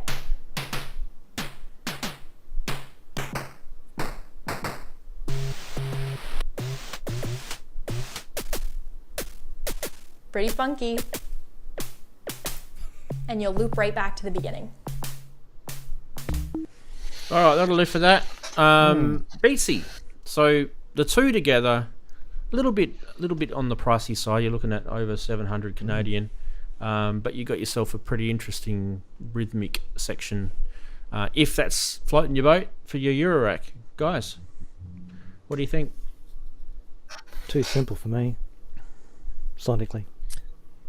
Not complex enough drum sounds. Yeah, they mentioned these millions of possibilities, but they're such subtle differences. It's not going to be like this groundbreaking. Ooh, look at these wild sounds you can do out of this thing. Yeah. But I think my final word is if I had in my rack too long, I would have to use my fisty to beat the Beatsi. Harsh. All right. I don't know if I go there, Andy, but okay. We're all entitled. Yes. I just didn't hear a sound that made me say I wanted it. You know, I just didn't. Yeah. I didn't hear anything that made me go, "Oh wow, those sounds are great." You know. No, not groundbreaking. The sequencer was interesting, but this was just like, oh dear. Yeah, I want much more powerful drum sounds than that. I think it just reminds me of some people who do drum stuff, synthesis in digital, often fall into the trap of they understand the basics of synthesis, drum synthesis, which is really exciting when you learn it, and then they produce those tones that you're all familiar with, and then people say, yeah, okay, could we have some more tones? And say, I know, I'll make all the parameters editable. There you go. And we go, it doesn't really sound different. He said, but I don't understand. I made all the parameters modifiable. That isn't actually what's needed to make a more interesting sounding or variation in percussion. It belies its it seems simpler than it actually is, I guess is what I'm trying to say. I think the most interesting drum sounds are coming out of the digital sphere actually. There's you look at the noise engienering stuff, obviously there's similar stuff. I was about to say FM. You get into much more powerful sounds that way. Okay, I know that are similar to just one sound. Okay, you can modulate it so it sounds like different things, but it's just a much more powerful sound. Somebody in the chat mentioned DFAM. I mean, that's the opposite end. That's analog. Similarly, the Labyrinth can do really fantastic drum and percussion sounds, which are really, really powerful. Edge from Behringer, which is just obviously a clone of that, but I was thinking of the Edge. They are sort of slightly. Certainly, the DFAM, the sequencer is a bit limited. The Labyrinth of the sequencing is more intricate. I mean, that's great about how that works. It's got these different interacting sequences, but when the sounds are coming out, it's great. And it's drums which punch it's Andy's fisty. Yeah, that's right. So you get your fisty out. We need it to slam. Yeah. Another thing too is like people diss the Volcas, right? But Volca drum, I don't know if you guys have played Volca drum. It's cool. Yeah, basically physical model drum, and the parameters you get out of that thing are crazy, and it's cheap. It's better than the Beat. The Volca Beat. Yeah. Is a Volca drum. Well, the Volca drum is digital, and the Volca Beat is analog. But the Volca Beats has got one heck of a kick drum. That kick drum on the Volca Beats is proper beef. It's it's a good kick, but it's the absolute world's worst snare. No, it is. Yeah. That is absolutely shocking. So bad, I modified mine. The Volca so bad. kick module is great though. The MS-20 filter in there is really nice. So, Yeah. It's kind of like you're listening to it, and it's like when the kick gives you and when the snare goes so you're going it's the classic shit snare kind of thing. Yeah, yeah. All right, That's now all right, moving right along is like a second suck of the Sav, even from Behringer.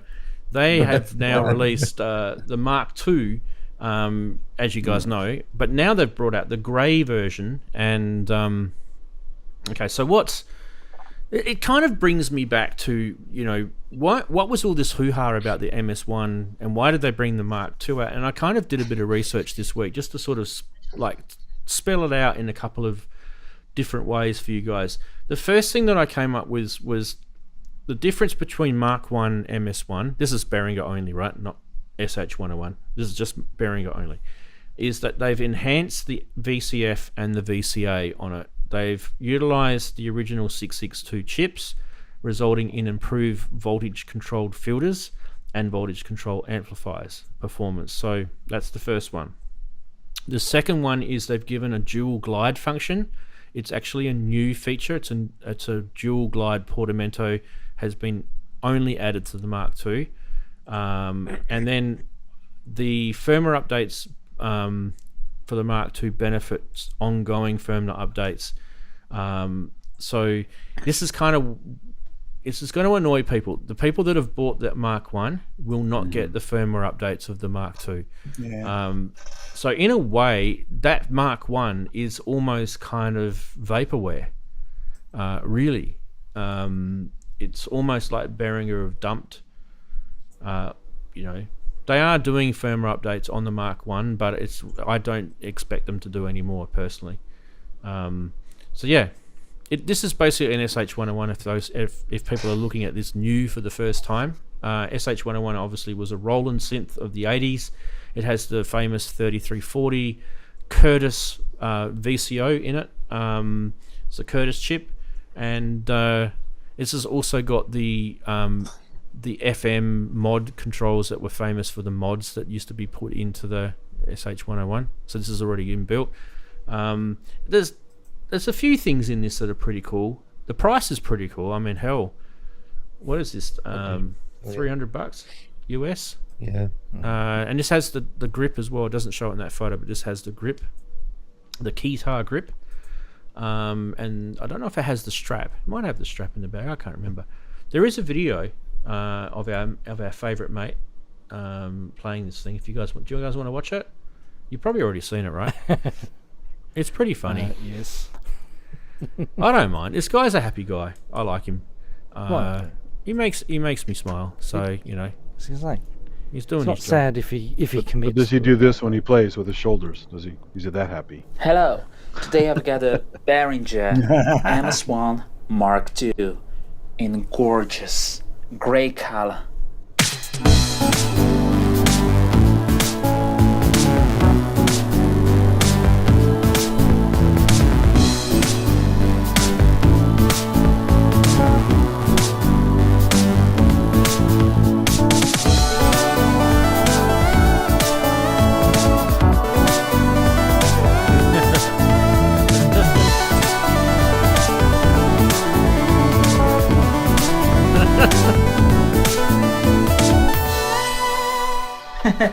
Okay, in this video I will play in this. No, you won't.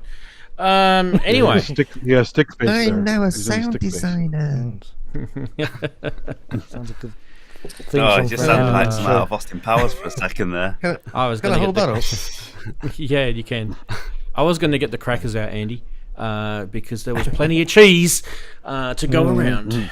That was a whole cheese factory. Hell yeah, he should open one in Holland, sell some clogs. Anyway, I think, look, at the end of the day, I'm kind of confused. Why didn't they build this Mark II like when they brought the Mark I? It's not like the Mark I was that long ago. I mean, I've had mine for 5 years or something now. It's like they rush the stuff out and say, "Well, we'll fix the problems later." Yeah, and I just don't know if I like that. Not because I own a Mark 1. I mean, my Mark 1 is actually a real true Mark 1. I've got MS 101 written on 101. mine. Yeah. And I think I don't know if Robbie's got a 101 as well. I think Robbie's got a I think he does. 101. Yeah. Robbie's got one. Yeah. So it's in a way we can't ever get that update because it's a physical not a physical firmware, a physical chipset update. It's a hardware. It's a hardware update. Yeah. It's a hardware change. How many times have they done this? The RD8, right? And this, and what other things have they done this with? Yeah, exactly. And they'll probably do it again. Or ones you don't know about yet, because they say, "Oh, by the way, we're changing this too." Well, they did it. Okay, so we know of 3: this, the RD8, and also the System 100 VCO. We know they definitely have done it with that because there's the orange and the green circuit board on that.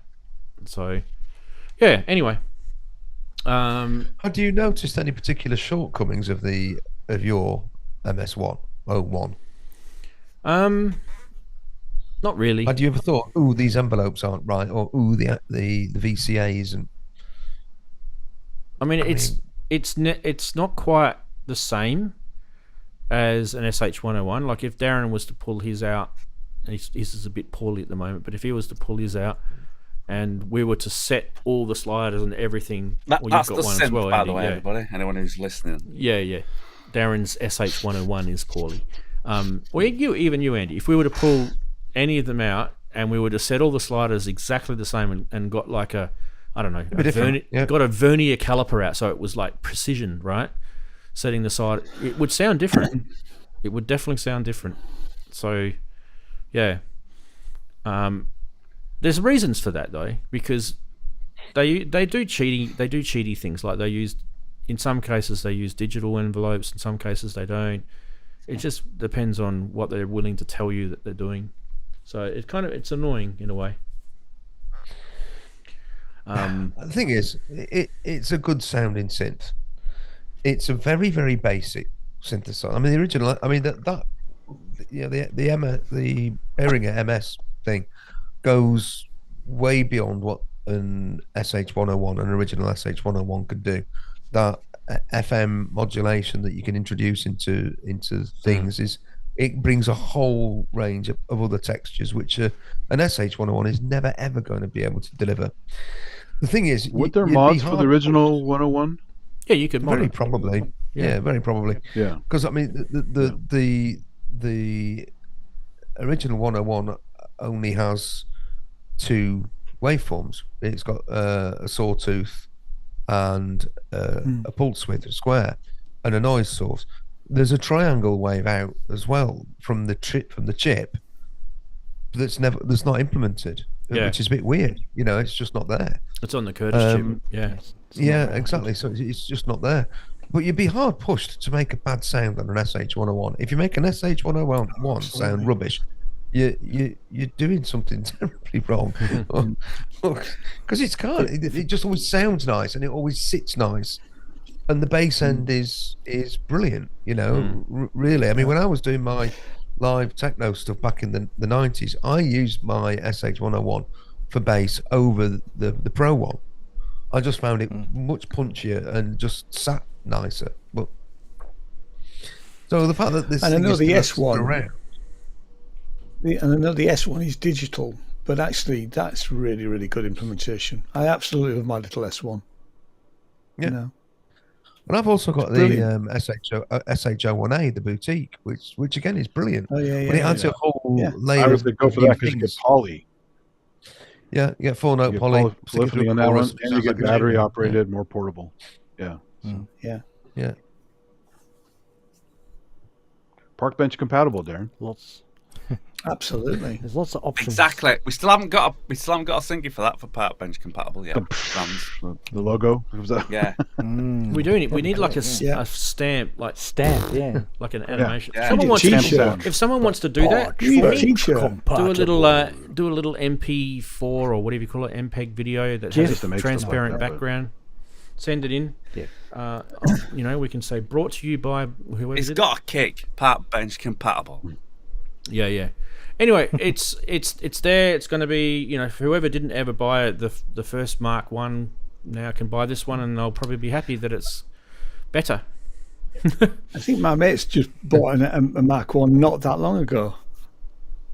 Just before Christmas, I think. So he might be. There's still Mark 1s in stores right now. That's I know interesting, that because they. I This think can be Behringer are discounted. trying to get them to like get rid of them because they want to bring these ones in. But yeah, there's definitely some still floating around. So be careful, buyer beware. You know, at the moment, if you buy one of these, make sure. Well, you can't get a grey Mark 1, can you? So Yeah, that's probably the reason why they did it, really. Yeah. Is to make sure that they could differentiate them in the store. So get the grey one and you know you'll be getting the best one. See, we told you. yeah, Does the logo look any different? Is there any indicator at the logo level? it's got No. it's got a Mark 2 Mark next 2 to the next to the MS1. one. It does mark to next. Yeah. Okay. It's very small on my screen. Yeah, so it's very small. Yeah, Yeah, it's very small. But I mean, I can do this up for close. you. There you go. There you go. okay. Yeah. Cool. All right. Next is the KeyLab 88 Mark 3. Oh yes. So here we are. We are once again with a different version of KeyLab, and I've gone and done the research for you guys. So what's different between KeyLab Mark 2 and Mark 3 is this. The keyboard is the big difference.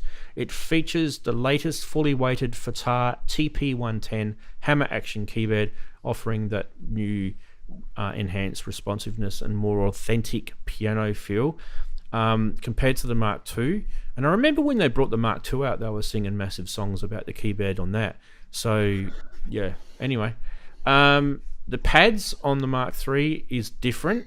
So I don't know if this is a good thing or a bad thing, but the actual Mark II had 4x4 pads, and this has 2x4 pads, as you can see in the photo. So they've reduced the pads. I don't know how that potentially improves playability, but yeah, that one might be upsetting a few. Anyway, performance features, there's new functionalities in the firmware, obviously scale mode, chord play, updated arpeggiators with a random mode, and there's a customization option which allows you to set custom MIDI messages, adjust velocity curves, and change pad colors. So personalizing that. I'm not sure if this price is right. Is this thing $9.99? Yeah. Did I read that is. right? Wow. Yeah. I think that's euros, isn't it? Yeah, it might be euros. Yeah. Why And is it doesn't come with a power saying supply. one page? It doesn't come with a power supply. Wow. And also there's actually, in terms of sounds in this, you've got to hook it up to your laptop, right? Yeah. And So they this took is- out the CV gate, the original, right? This is not a standalone. This There's is no- a they've taken controller. out, yeah, the CV gate's gone. Is that the wrong image, is it, boys? Right. Why is it the wrong image? This is wrong page, wrong image. I don't know. He said that's the essentials, whatever that is. Is it?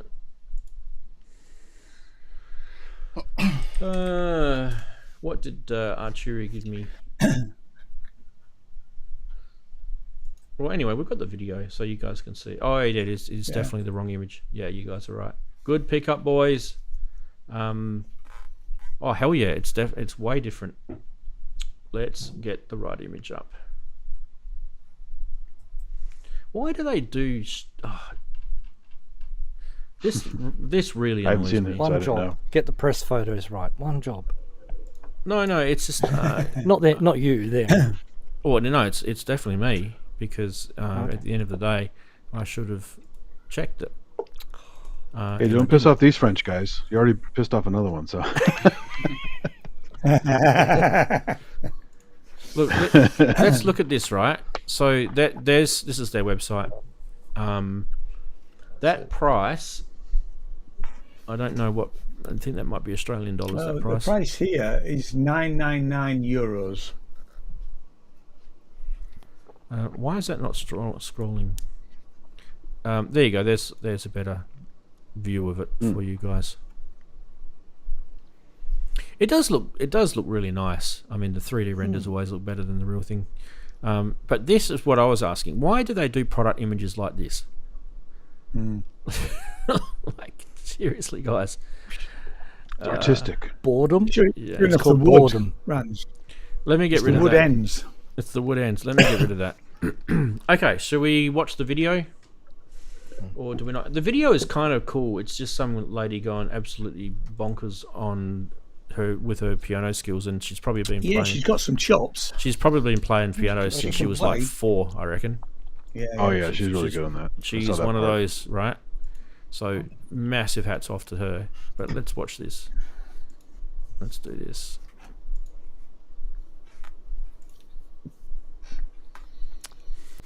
Now, I'm not going to play the audio on this for too long because I know this will be one of those copyright music pieces. It's So classical work, probably. Yeah. That looks like the French Institute in Edinburgh.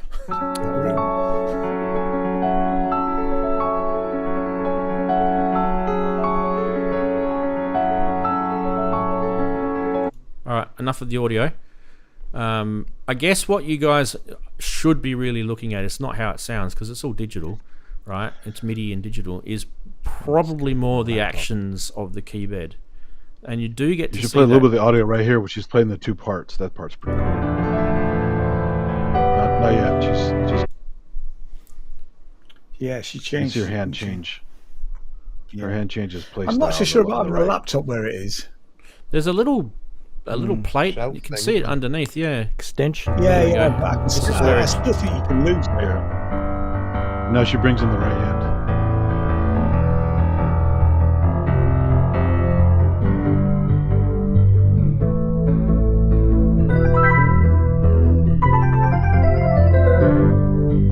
It's like Jordan Rudess. It's like she got an electric Yeah. shock just then. You see that? Whoop, there he goes again.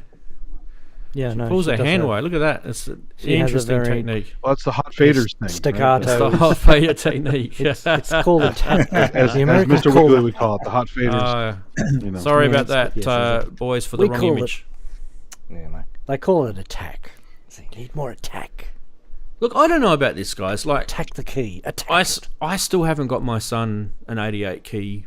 I do want to get him one. And I'm still leaning towards the Korg, by the way, Yeah. Ian, because I still think it. And that thing actually produces sound out of the back of it, so it's not like Absolutely. he needs a Yeah. laptop or anything. And it's cheaper than this by a long shot too.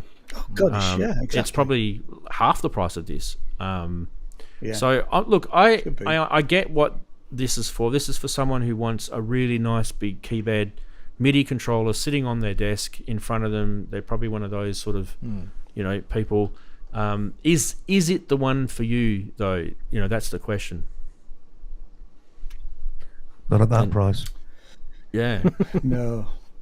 No, I pretty agree. steep, isn't it? Not at that price. Yeah.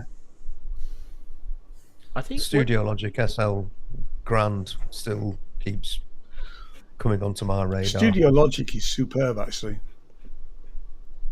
Yes. I've played the Studio Logic. It's really good. What? Not yet, Robbie. Not yet. Oh, yeah. So he's retired it for the time being because he's got one. So, Yep. As long as Arturia stay away from rubberized faders and rubberized knobs, I think we're safe. I think we've all been burnt by those. Yeah, I've plenty of Arturia products Absolutely. here. No, that, sticky. yeah, spent money on. I've got a cog little pad thing that's gone all sticky on the back. Yeah, It's not that old either. yeah. yeah. I've got a Zoom The, recorder that's got all sticky as well. yeah, I'm surprisingly my old Zoom recorder hasn't gone sticky, and I thought it would do. But Yeah, the earlier Zoom stuff, they used the brittle sort of plastic, and now the newer, yeah, that's not what it's newer, got. but it's not the new stuff they're saying now, but the stuff that they produced probably 8 to 10 years ago had that rubberized paint. Everyone used it. Yeah. Yeah, the Well, material newer research is ones lacking. now They still- should have guessed that was going to happen with their research. That's yeah, ridiculous. I was just coming to it. It's the Chaos pad that I've got that's gone sticky, Oh, and it's only KP3? 6 years old. Yes, yeah, Chaos pad 3. Yeah, not Chaos Pad. It's the Well, the one that And that's really, My touche has gone sticky. the one that really Has annoyed it? me, That's not old either. the one that Yeah. really annoyed me was Touche, this right? one. Well, mine was the. These I see. knobs No, mine here. hasn't gone sticky, Vans. That one. Yeah, mine hasn't gone sticky. Mine's gone It's what? got It's sticky gone mine. sticky. Mine isn't sticky. Yeah. They all went sticky on me. Mind you, I've had my BeatStep Pro for probably I was probably one of the first to get one. Yeah, It mine's was older probably the as first well. run. They may have improved. I've had mine it. quite a long time, to be fair. Well, I certainly had mine before I've I had mine a was very long into time. modular. Mm. I bought my BeatStep Pro to control Volkers, and it never quite did it the way I wanted it to. But as soon as no, it just didn't. And then Well, the older And then firmwares once had I- timing once I issue, got right? the mapping. once I got it into the modular, then it found its place really, and I used it a lot. That was an early That's complaint why about I the still BeatStep Pro is the timing problems. I got my BeatStep Pro in 2015. Wow. That's how long I've had mine for. No, it's mad to That's think it's 10 been years around that old. long and it's still available. Yeah. Yeah. I think I got mine the next year. Yeah, it was 2016. Yeah, I I, had just a, had, the- I just had a look at the email. I had a sticky problem with the Nectar Panorama P1, which was terrible. Oh, really? It's horrible. Yeah. Yeah, I managed to clean it all off before I sold it, and it was fine when I sold it because I spent a lot of time de-stickerizing it, if that's even a word. But yeah, Well, we should. I bought my BeatStep Pro in 2016. We should have a look at the next product, I should say, which is this. And why is that not showing the product? Because I turned it off. There you go. The Pac Bot 0.5 Mark III. No, What? I just saw that on Facebook. Yeah. What is this? Well, it looks very eclectic. It looks very DIY and eclectic. It is a x86 computer module for Eurorack designed to integrate seamlessly into your modular synth setups. It's equipped with an Intel N100 processor. It's got 16 gig of RAM, DDR5 for those playing along at home, and a 2 terabyte high-speed drive. It delivers robust performance running Windows 11 Pro and various music production software. It's comprehensive with connectivity options including the 2.5 gigabit Ethernet, USB 3.2, dual 4K micro HDMI outputs, Wi-Fi 6. So I don't know. You guys can tell me why would you need to put a PC in your Eurorack. There'd probably be a need for it somewhere, so I don't really know. because you can. This is a Mark III, by the Because way. you can. Yeah.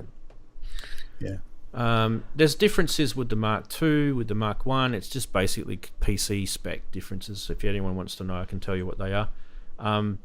It does have a pure copper active cooling system on this. So I was actually wondering how they're going to keep an N100 cool, because it is a quad core, 3.4 gigahertz processor.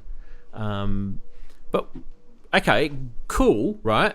But what does it do? Okay, it's a computer. I get what that is, right? But what is it doing in your Eurorack? What the F? I don't get it. By the way, I have no idea what the Also, price don't is. forget they have the VCV rack run module it? too. Remember that? There's the VC. It's a computer inside your module. Yeah. Could you run a door on it? You can run. It's a complete Windows operating system. You can run a DAW. You could run. You could, Yeah. You can you get could an take it hour to of a rack door. with a screen to go with it. Well, you it's could got a take it to a HDMI. doorless jam and You can plug a see how monitor long it into takes you to get beaten up and kicked out the back. Well, that's the thing. Yeah, just play MP3s on it. And, Exactly. No one would know. Turn up get to an email. spontaneous Windows updates like everyone else does. Andy, Yeah. Brooksy, you could set, pre-record all your performances. No one will know. Just I mimic would. it. And just, Yeah, I would. Wow. Maybe that's what it is. Maybe that's what it is. Someone's just stuff it. I'm not worrying about things effing up on my performance or my Eurorack I could modular. I've Pull just some pre-recorded random all. cables and make it look like I patched it, and then just press. Yeah. But It's I like see- those thing is, DJ I don't- demos I where don't- the mixer's not even on. They're just pretending to turn faders and knobs and stuff. I don't even need to do that, Rans, because I could do that on the blue box mixer. Yeah, you could. Anyway, you could, yeah. So Yeah. what's this for? No, has me slightly beflummoxed. It Unless has you've me. got a screen that you can fit next to it and rack mount Yeah. the screen, and then you've actually then like put a laptop into probably it, got a and then you've HDMI. integrated it.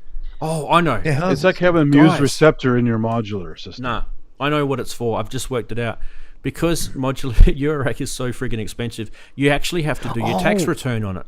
That's what I you was have going to to do. say, or you have to when modules fail or you run out, you have to buy more. You can do it live right in front of, right during the set. yeah, I just ordered another oscillator. It'll be in the next song. Look, I'm sure, like I said, there's probably some sort of reason why this exists, okay? But personally, most people would just take a laptop with them. Like I said, I don't know what the price of this thing is. But even still, if it's one of those little, those little, what do they call them? Knock computers or whatever, the little, small form factor PCs that you can get. They're Single board still computers. like $300 US or something. They're not cheap, right? Even still, you could just hide it underneath your case. No one will know it was there. I just don't get it. Mac 1 Mini or something like that, couldn't you? Yeah. Yeah, like Movement 81. I think they have a single board computer on their sets between their. Anyway, Hey, listen, my on the, little lovelies. Eurorack. I'm going to jump. It's gone 3 o'clock, and I need to be skedaddling up to Doncaster. So I'm going to say, see you, everybody. We'll catch you at some point. So I Good hope to see you, Andy. And Thanks for sharing it with us, Andy. Take care, Andy. gonna be on Jamie's tomorrow. Oh, yeah, Jamie we'll see you Jason is there. doing his. I'll be jumping on there tomorrow. So anyway, Oh, take yeah, care, folks. We'll see you soon. See you there, Andy. See you, mate. Bye, mate. But Bye-bye. Blank your camera first. You didn't hear me. Put a. Doesn't matter. Too late now. just staring Even intently. thought. He's like, "Oh, look at that." Almost. Anyway, Point and Click Systems is the name of the company that does this. It's a Mark And- III, so they've had Mark 1 and Mark 2. Yeah. So as you said, someone's thought it's a good idea twice. So that thing on that thing, yeah, exactly. That thing on the right, and I mentioned before that the difference between the Mark 1, 2, and 3 is just PC specs.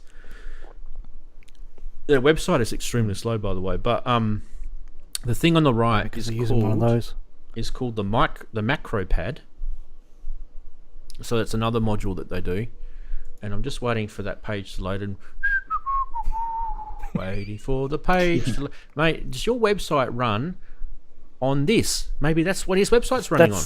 That's what I just literally just said. Far out. How slow is this website? Is it me? Well, you've got everyone jumping on it. That's why. I'm gonna put it. This is someone else can load it up on their computer and see if it's quicker for them. Tell me what that thing does, Pac guys, Bot. on the 'Cause right. You've had problems before, haven't you? I have. Let's Yeah. try it. Let's try it. Let's get up. Go. I've got to stop. Load it up, okay. I've got to stop 2, trying 3. exploits. 4, Get 6. blacklisted. 7, 8. I shouldn't work in cybersecurity, should I? 9. Yep, it's loaded on mine. Okay, good. What does it do? A Pac macro pad. Yep. Is that what you? Yeah. It's, Yeah. What does it's it do? Bunch of. It's a keyboard, as in Right. like a cherry keyboard. Literally, just Program, with the It keys. says that you highly take out. programmable with put any paper custom in. string per button. basically. So what he's doing is Yeah. he's launching stuff. Yep. From the little PC using that. It's a little. Yeah. It's a little MIDI launcher or keyboard launcher. Okay, got it. And there's no Oh, it's got prices. USB ports on the front. The Pac Yeah, Bot USB. is $500. All right. 55 I got here. Aussie 55 for that. for the Which And one we talking for the about? guy on the right. Yeah. All right. yeah, Sorry, I'm that's- looking and the at computer on the Pac left Bot. is 500. $500. That image is possibly reversed too, or this image. Here's is a selling reversed. point. It says it has a distinct look that not only lets you know what page and button you're accessing, but it makes your case look unique in the dark. Well, we all want to look unique in the dark. Yeah. I just look black in the dark. I mean, personally, I just get the torch on. We and still want to see it spoil in use everyone's what fun. it actually is he's actually doing. Yeah.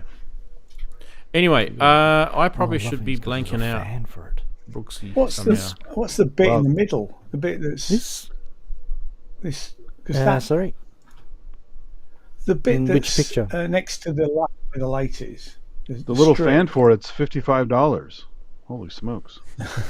It's just Look, I told you Is guys, that- when I find products for you guys to, You find know, them. I find them. Look at this. because the first image on their website doesn't include that thing that's next to the we'll call it the fan. It is a fan, isn't it? The blue thing. So he says think he it's a fan, uses yeah. the Dirty Oh, I Wave see, Mate yes, headless, okay. which might be that module. Oh, yeah, that might be okay. the Dirty Wave Mate headless. Right. Okay. Mm. Okay, so the And he controls it with the there's another- pads. Yikes! That's the same thing. Jim Glue has a Dirty Wave Mate headless. He uses that. Oh, I see what he's done. Okay, so he's plugged that module that's on the top, that's exposed Yeah. with the Yeah. copper heatsink on it, is actually plugged into a USB right angle adapter. Yeah. That's what he's done. Right. Because it's got 3 USB ports on the bottom of it. This is the problem with low contrast oh, or yeah. high contrast photos. You can't Right, actually yeah. see the detail. So he's just plugged that in the top. That might be his Wi-Fi. I mean, I can module. do that. No. Does that help? Yeah, can you just make out that there's a black thing obscuring underneath the Yeah, you can. little Yeah. module, obscuring it? Yeah, so you can see it's It plugged has a into little SD one card. of the 3. It micro has SD 3 card. USB ports. Yeah, underneath the QR code, there's another 2 Yeah. USB ports there. And on the right, it looks like HDMI ports. Yep. Yeah. So the little board It's supposed with to be the- alright for it's got doing an video SD card in whilst it, you're playing live. is a kind of a red herring. But Anyway. the guy on the right is the keyboard thing. Yeah, that's 55 Australian dollars. Well, if nothing else, it's took our time Right. up. US dollars. I thought it was kind of interesting as like, why would you want a computer in your Eurorack? Slightly wacky, isn't it? And but It no, looks homemade. No, but I'm not saying it to be facetious. I'm saying it because I want to actually know what's the use case on this. And there's little information at all on his website. There's a forum. That's what he said, stuff though. like that. He used that's his Dirty Wave Mate configuration. He plays it with the pads. Yeah. But what's he launching? Show us a video of that. Like, what are you actually, let's see you do that. There probably might be a video out there. I just didn't get a chance to completely, Let us scour the make us. internet. It wants to make us want one, but just saying that doesn't make it want one. I mean, there's questions keep Yeah, coming back it's to me. interesting. Why can I not just bring a laptop? Why do I need And, this? and it's a lot of HP too. So, Yeah. you know. So what is the kind of video synthesis is what There's, half God half beast is saying? Maybe there's HDMI. It could be. You could be right. Could be the VJ instead of the DJ. The VJ. Does anyone get a bit of the sort of modders vibe out of these things as well? It's like PC case modding type community. What do I have to I'm scroll getting down it, for? and Someone's telling me to Sorry, I missed scroll that. down. Why am I? What am I scrolling down on? On the actual web page, on the landing page. Oh god, it's taking ages to load on my computer. I think my computer's getting old, guys. yeah, maybe.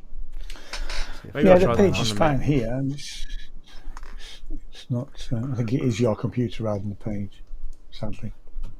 Oh, Yeah, the page loaded up okay. My computer's probably Yeah. struggling today. Okay, it loaded I'll quick. see if I can get mine. Oh, actually, on the thing. Okay. So if I go to home, and there's a community and it's behind a password, so you've got to be invited or The something. forum, yeah. Yeah. which is the only seems to be the only source of information. So what is Text saying? on the website. What Half God Half Beast is saying is scroll down. It does say something here. It says all software, including Cardinal and VCV Rack, work fully, but are not included with the product. So it sounds to me, I don't know, like what Cardinal is or whatever, but it sounds to me like he's using VCV Rack. Anything regarding iLok works also. Full multi-track USB audio is supported. Bring all your favorite Windows compatible DAWs and plug in. This is a micro DAW for eurorack with plenty of power and disk access and high performance I/O. You'll be able to connect 2 screens, so this will be usable with I don't know what that word is, Resolume, for a basic video show. So yeah, okay, so it looks like he's running videos on it from a screen, and he's using DAWs and he's using VCV Rack in here.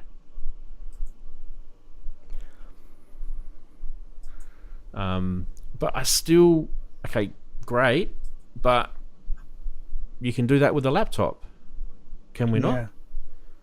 With the iPad. Yeah. I mean, Expert Sleepers have got a module that does DC coupling on it. So I'm still perplexed about what the benefit But a laptop doesn't make your case look unique in the dark. I mean, that's really the only thing here, right? Exactly, Andy. Your modular self has got You gotta find something cool positive in this stuff, right? It's So a NUC, yeah, exactly, Half God. It's a And at NUC. So they're not exactly powerful, those things, are they? At least he can say, if he's gigging or something, he says, I'm not taking the laptop with me. Well, I mean, the Intel, was it N100 CPU is not exactly... Is it N100 CPU? Is that what he said it was? Oh, no, yeah. So it's Intel's NUC system. See, that web page loads straight away. What's wrong with that web page? Yeah. So the CPUs themselves they're not like Core i7s or Core i9s or anything kind of crazy like that. They're sort of cut down CPUs that almost like a laptop CPU, right? And you're not going to get the same sort of performance. It's not even a laptop CPU, I should say. It's not a laptop CPU, I should say. You're not going to get the same sort of performance out of this. So yeah, I don't really know what else to say. you don't have the cache support, you don't have the graphics support, you don't have that. Yeah. Just a little eccentric, I think, maybe this thing is. And I mean, look, hey, write into me, tell me that I'm speaking out of my ass or whatever you want to do. I don't care. It's one of those things he did because he could, and maybe other people will like it, but yeah. He's trying to grow a business, isn't he? Bless him. I don't even know really if he is, because his website is kind of basic. Some of it's quite hard to read. Some of the Yeah, text. it's kind of basic. I actually really feel small he might You be. should never do things on all caps. That's He a might be a basic, different right? language. Absolutely not, because people who are dyslexic can't read them very well. Yeah. Yeah. Anyway, it's time for your second clue in Hey! Synth Quiz. Right? Pen and paper ready. Do you want me to do this? Do you want me to do it? Okay. Yes. It is time for the second clue number 2. Clue number 2. I've got to read it again. It's FX. F for Frank, X for X-ray. That's your second clue. FX. Now, remembering, this is kind of what I want you to write if you want to put your answer in. You go synth, you go Ranzee, synth, quiz, and then put your guess. We're going back to the old school, so you need to put it on a self-addressed envelope and send it to Ranzee at PO box. Stick it up your ass might be in your capital city. Send with Vulcan. The self-addressed envelope. Yes. Self-addressed envelope. Oh, that's taken me about 30 years. Someone should get this, I think, after the second clue, surely. If not, they'll definitely get it on the third. Yeah, we'll see how we go. Thanks. So put my name because it mate, highlights don't it go, it's not fixing. when I'm reading through through the chat. It all depends if you use the crazy marketing speak, and we'll see what happens this time. Hell yeah. I got up really early this morning setting up my daughter's birthday, so I do apologise for the yawn there. Right, we are going to go into Price Watch because I did promise you there's a doozy in here. Oh, yes. Waiting for it. This may be the doozy. I think this is kind of interesting. I mean, holy schnappers. This is a Roland JP8000 DVD manual. It is live on eBay. You can go and buy this for $60 US. I mean, it might be a bit of a collector's thing. I think I have the YouTube video saved already somewhere. Yeah. I wouldn't actually mind seeing this video and what if it's really cheesy. I actually wouldn't mind. They are seeing cheesy, but they do give you some good information. Some of those videos.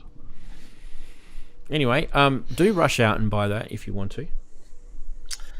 No. Why not, Ian?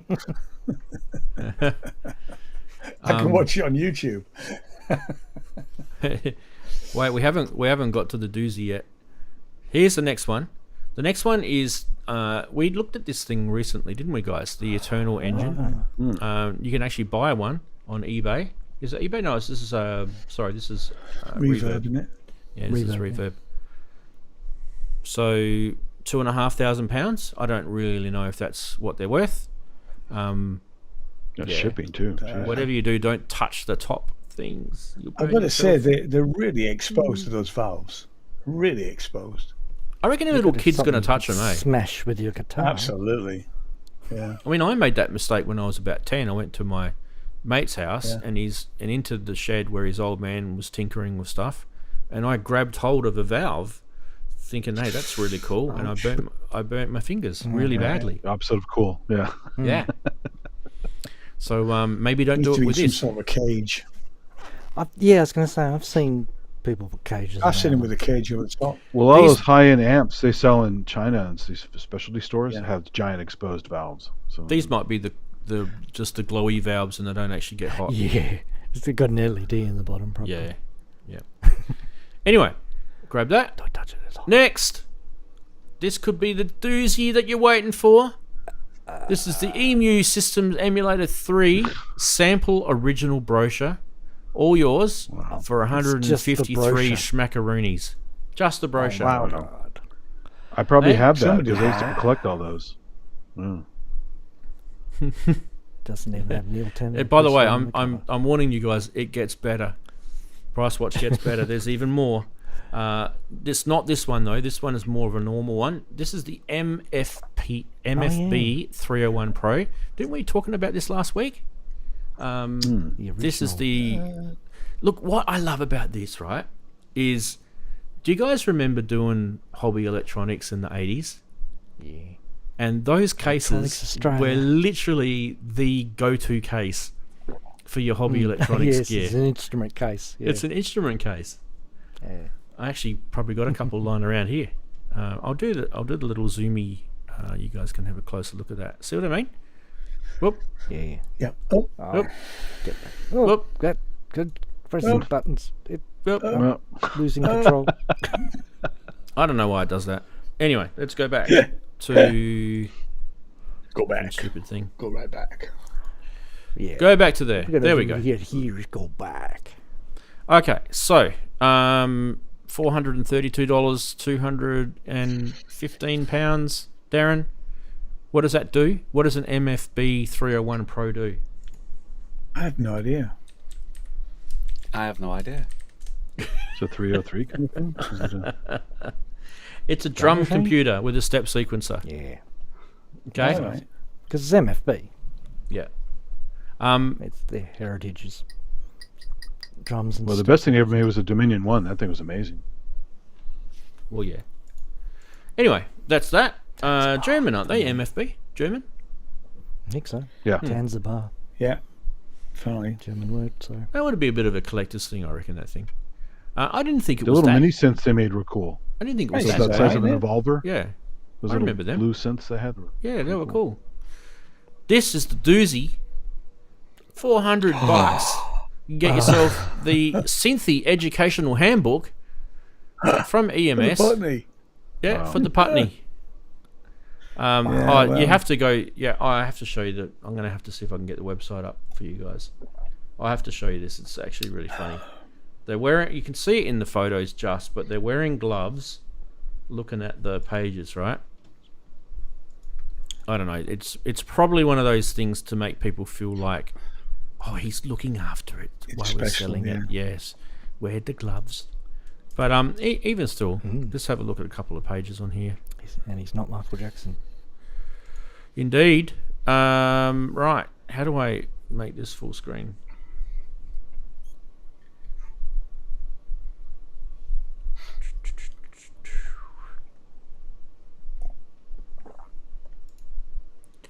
We can go into there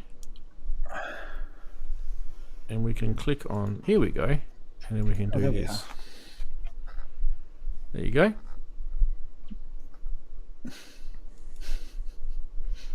Yeah, the blue gloves are a laugh, aren't they? Yeah. Well, he should be wearing white thingy gloves, not latex gloves. Absolutely, exactly. White cotton ones. That's probably, latex is probably the worst thing to put near a aging paper. Absolutely. You're meant to use cotton gloves. Do a great job of protecting him from whatever. It depends on. It depends on what he was doing beforehand. And they said, "Would you like to do a photo shoot for the Mac?" Hang on, I'll put my With gloves the on. modern picture, there might be nitrile gloves, which look like latex gloves. But guys, is it worth true. $400 US? Absolutely not. No, but I'd like to read it. There's Somebody's probably, get the gloves somebody's free. scanned it and put it on the internet.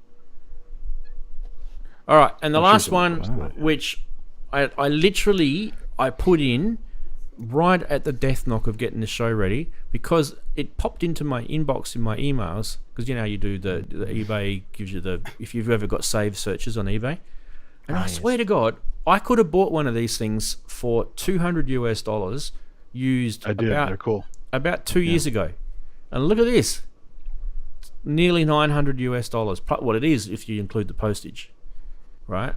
I bought a new for about $350, I think. If you use these things, by the way, they're actually really good. They have a very, very stable clock on them, and you can sync. It's got the DIN sync, it's got CV, and it's got MIDI in it, all in one. So it's actually a pretty good product. But they don't make them anymore. I don't know why, because I actually still think they're. And the original is expensive too. Oh, the old SBX. The precursor to this is very expensive. Yeah.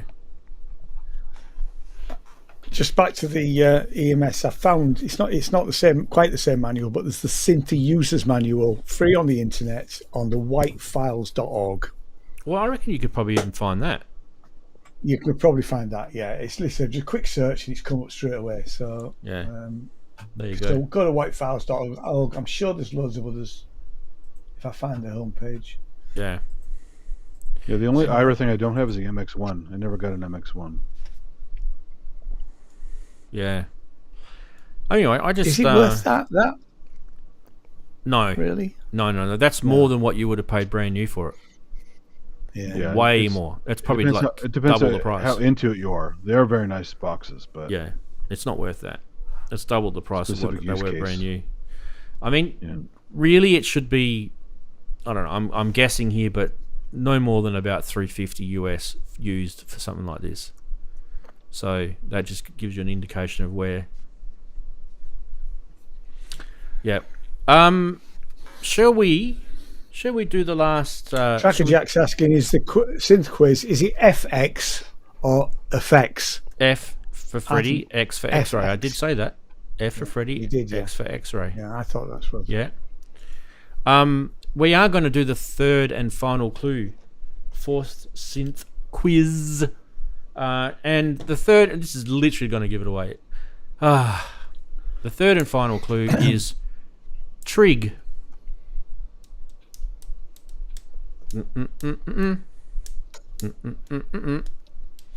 You guys should be able to guess it now, surely. Putting all those 3 words into Google. Wow, geez, you guys are trying so hard, aren't you? Everyone's like, oh, they're making me feel guilty about doing that. Well, I had a bunch of ideas before Trig came up. So Don't forget, I want it in the format of Ranzee, synth quiz, and your guess. Don't just like blurt out words in the chat, thinking that you're playing it. There's no prize, by the way. Don't just blurt out words in the chat. Put it as I said. Ranzee, synth quiz, and your guess, like that.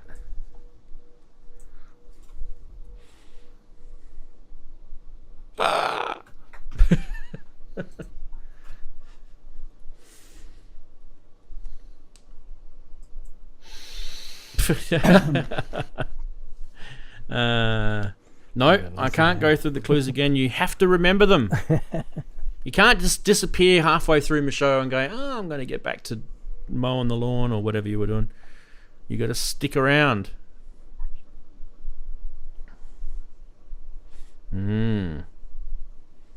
Try your clue. Put your clues in, boys and girls. All right. We have someone who's got the correct answer. Okay. Well done, Tracker Jack. Hey. Yeah.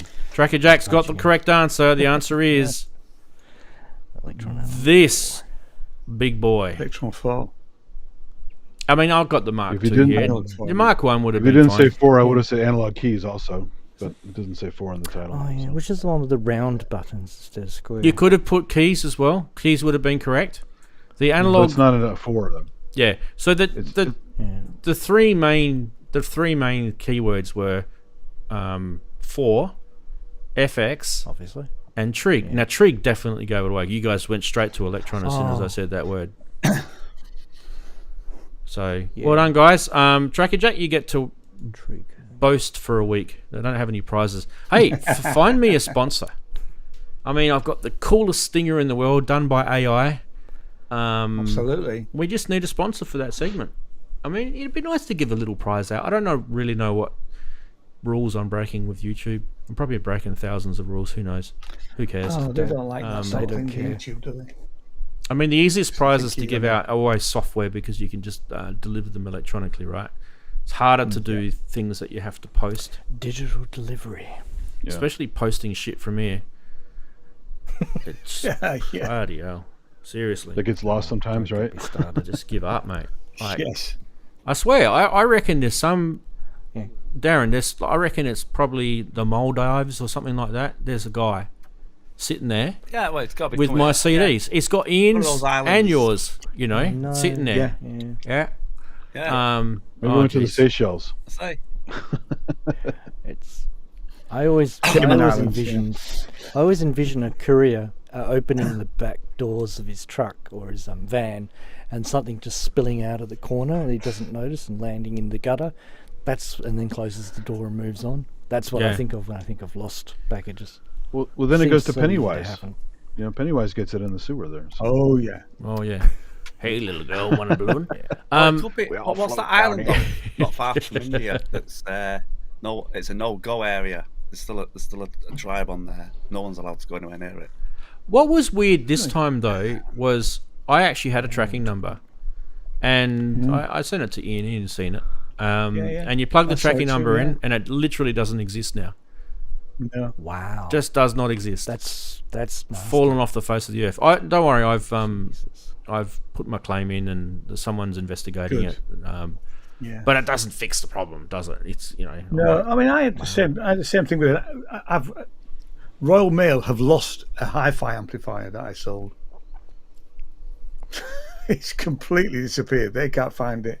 Customers been refunded. Oh, it's at the postie's house. That's where it is. Oh yeah, somebody said, exactly, "This yeah. is nice." Yeah. Yeah.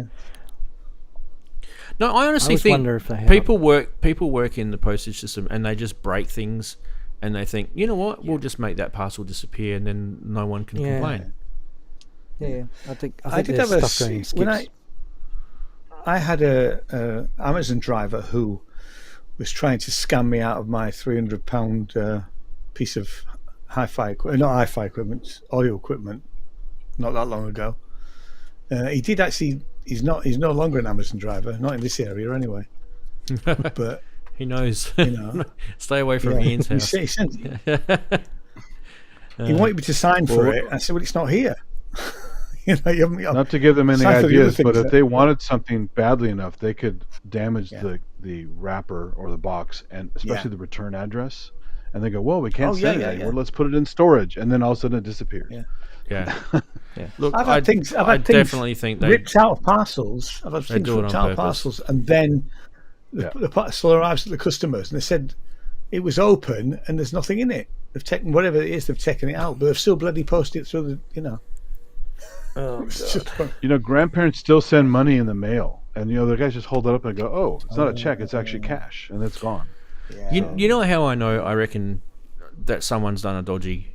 I think, you know, I personally think someone's broken the package, or it's been damaged, or it's got wet, or something. You know, something bad's happened to it. And what they first did is because I actually checked the tracking on it, and it showed it as delivered. And then Ian hasn't told me he's got it, so I know that they definitely didn't deliver it. And then I went back and checked it the next day after I put the complaint in, and that tracking number completely doesn't exist anymore. It's like just fallen off the face of the earth. So whoever's working there, his line, it's gone, oh shit, we've got to get rid of this. Of course. They've been reacting. Yeah. So, a classic example we had when I worked at the laser company, they made a few items about this big. Basically, would fit in a backpack. It's about a $12,000 laser, something like that, right? And the one just disappeared out of shipping one time, and the entire paper trail, which took a lot of work to remove its existence, right? Wow. It wasn't just stolen. It was an inside job. Easy to delete files in a database, especially these days. That and all the paper, you know, all the file printouts and stuff that they had on file and stuff. So but doing it with paper. I knew exactly where to look and what to do with it. Yeah. Well, guys, we're going to do this.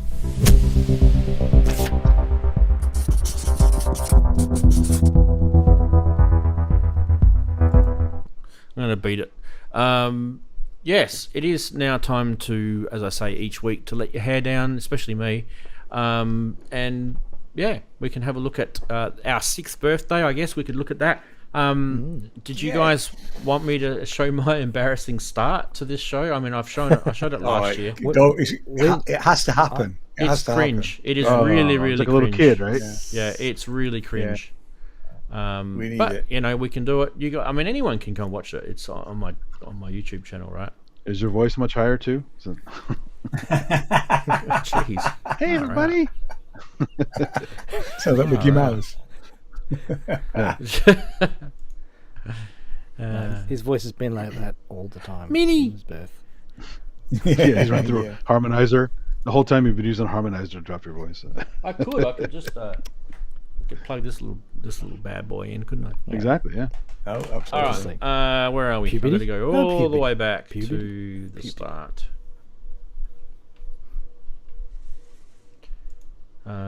Geez. YouTube, thanks for letting me scroll 500 pages. Yeah, it's good fun. That's the isn't it? worst, right? I've done it. Yeah, it's... Here we go. It's finally given me a go to the first page link. Ah, thank you. Finally. Here we go. Get shareable link. Let's do that, and let's plug it into here. I would normally just do this a lot quicker, guys, because for some reason the Mac is not sharing audio. That's right. Apologies for that. Let's go onto here. Chuck the audio on. Here you go. Here's the start of my first stream. Okay, here we go. Wow. See, your voice is higher. Good point. Okay, we're live according to Google. It's exciting. Here we are, we're live again. And can we get this to work this time? You see how nothing's changed? It looks like we're getting this to work. Okay, cool. Alright, let's just wait for someone to turn up. So far there's no one watching. Excellent. Well, you understood the basics. Doody-doo. Yeah. Looking at nobody. Oh, this is like Kill me For some now. reason, my Mac Well, audio is anyway, not working the video's today. being recorded and it's going to be archived anyway, so I'll talk to myself. Hi, myself. Anyway, it's a so you already live had a- stream. I'm going to be A lot of pluck looking at from the beginning. Ableton Live. Oh, I don't know how to sort of describe it, but I That's kind of fine. had a feeling that someone eventually would turn up, and I really didn't, to be honest, I really didn't understand how YouTube worked at that time. I should have. Still don't. I should have, but I didn't. It's cruel. Yeah, you know. But there you go. So that was my start. It was a bit of a train wreck, and nothing's ever changed since. But what I thought I'd do is I just wanted to show you like just some interesting things over the years. Like we were talking about Quick question about that before you go on. How many trial runs did you do before that, or was that just No, that was it. straight from? Yeah, that was it. That was it. Okay. Yeah. Okay. Literally, yeah, that was it. All right. Now let's go to here. Hopefully it lets me fast forward to it. So In this that was case, it's an amazing debut. You should see other people's trials first streams. this was my 7th stream, and you can see I was actually showing my Behringer MS-101. So it just goes to show, you know, that was 6 years ago. I actually can't remember how heavy an SH-101 is. I haven't lifted up one for a while, but that really does feel like it's pretty good build quality there. And so we're talking about that, you know, and going through a whole bunch of stuff, showing it in a DAW. So, you know, You said that one came with the grip too, right? There's the grip. yeah, it's got everything, yeah. It's got a strap as well. Really, really, really basic. So, you know, there's some early streams. So, you know, when you think about it, I mean, a lot has changed. We kind of still show DAWs, we show multiple cameras. I'd already, don't forget too, by the time I started streaming, I'd already been on YouTube for probably 4 or 5 years by that stage. So I'd already, you know, I'd have to say, I know my way around cameras and stuff like that. It wasn't, you know, too much of a stretch for me. Also, you know, my family business is a photography business that my wife works in, so I kind of have access to that sort of gear. But yeah, so When was the first instance of Ranzee's Rant? ooh, I can actually probably tell you. It would have been before I made the Stinger. So, I mean, when we did that filter sweep, that was kind of when we were definitely Oh yeah. getting sort of, you know, my rants. Where is it? 2020 would have probably been the year that started. Okay. So, and I actually made the Stinger for it in June. So it would have been before then. I mean, you could probably go back to 2020. So that's my 2nd year, I guess, in the streaming scheme of things. I think 2020 was COVID, wasn't it? 2020 was COVID. And we've been Yeah. streaming Oh, yeah. before that. Yeah. So is it About this that. one? No, it's this one. March 2020 was the world fell apart. That's the Rant Stinger. Yes, indeed. But I don't have a rant this week, so show me your bad start to this year. What do you mean, every single show? Is that what you mean, Half-Blood? Far out, Probably mate. means the first show of Seriously. 2025, maybe. Let's go to that. Get shareable link. It's a little bit of a pain having to do this because I've got to paste the link in and wait for it to load, and I can fuck.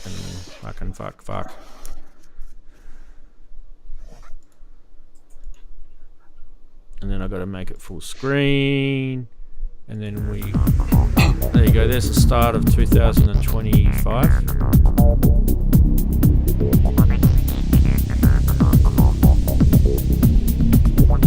Can't really get it to fast forward. Here we go. Hello everyone. Hello. Welcome to episode 277 of Synth Geekery. It is 2025 if you hadn't wondered. If you had wondered, I don't know, you're a couple of days late. Anyway, we're streaming live from Perth in Western Australia. If you haven't gathered that by my weird accent, it's about. I don't really know what the bad start was about, but there you go. That's be all right. Oh, he was saying. Oh, he said he misheard me. Talking about, yeah. Right. Okay. I think my first show. I've just looked now. I think my first show was show 174. Wow. I can't find me on before that. So that's a couple of years ago. So let's see if we can get that one. I'll tell you when it was. August the 27th, 2022. So let's get the link. And we'll see if we can do that. Andy, do you know what yours was? Would have been probably when I did the iOS tour. Oh no, the first iOS. No, you were around before that. Before that? Oh, okay. Yeah, definitely. Yeah. Yeah. So let's see if we can find Ian in here. Oh, geez, I was doing something with the nifty keys. That was when you had those long intros with all the synthy bits. Oh, okay, because we did an hour early. Yeah, because we were doing the time zone stuff, right? We're trying to get people around the time zones. Oh, there you go. There's Ian. So he's coming right now. There. I'll be so much younger. Well, I believe, if everything is correct, and if that's the case, we'll be able to go to our 6-up spot in a sec when he turns up. If he turns up. Beautiful. Okay. Nice to have you in. It's been a little while. I know we've been trying to get you on the show. Now, I think with you, I have to mono your sound, don't I? I think that was the thing we had to do with you last time. I think we had to do that last time. All right. Let me sort that out for you. Yeah, this is definitely your first show, Ian. Where did I do that? There. Let's see if we get full screen. Give us a yell or something now, Ian. 1, 2. Yeah, there we go. Waiting for one in America, and it's supposed to come in this month, so, and it's not, because I was checking yesterday. I need to talk to Corg on Monday and see if they can give me an updated time as to when they're going to be, but we're sort of almost expecting it to be no time soon. So I can see me giving this guy his money back because he's been waiting months. Yeah, but I mean I quite understand, if he gives up. And they are just. There haven't been any for, like I say, 6 months, really. Well, the other interesting thing is, I got an email from Corg yesterday saying if normally what happens is when prices go up, they sort of... There you go, Ian's first show. Cool. Yeah. So before Moncock. The guy with the wave drum. Yeah. 2022, August 27th, 2022. There you go. So you're cooking on to, what is that? Almost 3 years. Yeah. 2.5 years, 3 years. It's still that's a fair hike, mate. It's a long way. Yeah. I've enjoyed every minute of it. It's brilliant. I really look forward to it. I don't know if Brooksy was on that long, in that term. Brooksy was terms on tenure. He was still on when because I think it was him that suggested I come on in the first place, or get in touch. He was starting to miss shows, I think, at that point. Yeah, he was starting to be sporadic. Yeah. You would have been before that, Andy. You would have been. Yes. So it would have been probably 2021. 2021 summer, something like that, maybe. Yeah. It'd be hard to work it out. Jeez. How do I work this out? It's hard to work this stuff out while I'm streaming live. Whoops. Absolutely. Yeah. If it wasn't the iOS shows, probably like 2 or 3 shows before it. Yeah, so you were on stream 170. So what was that one we just showed? That was 174. Yeah, so you were on 170. He's on 169 as well. I've got that. Yeah. Let's go like all the way back. iPad Synth, that's the iPad Synth edition. That was 147. So the iPad Synth edition was around January 2022.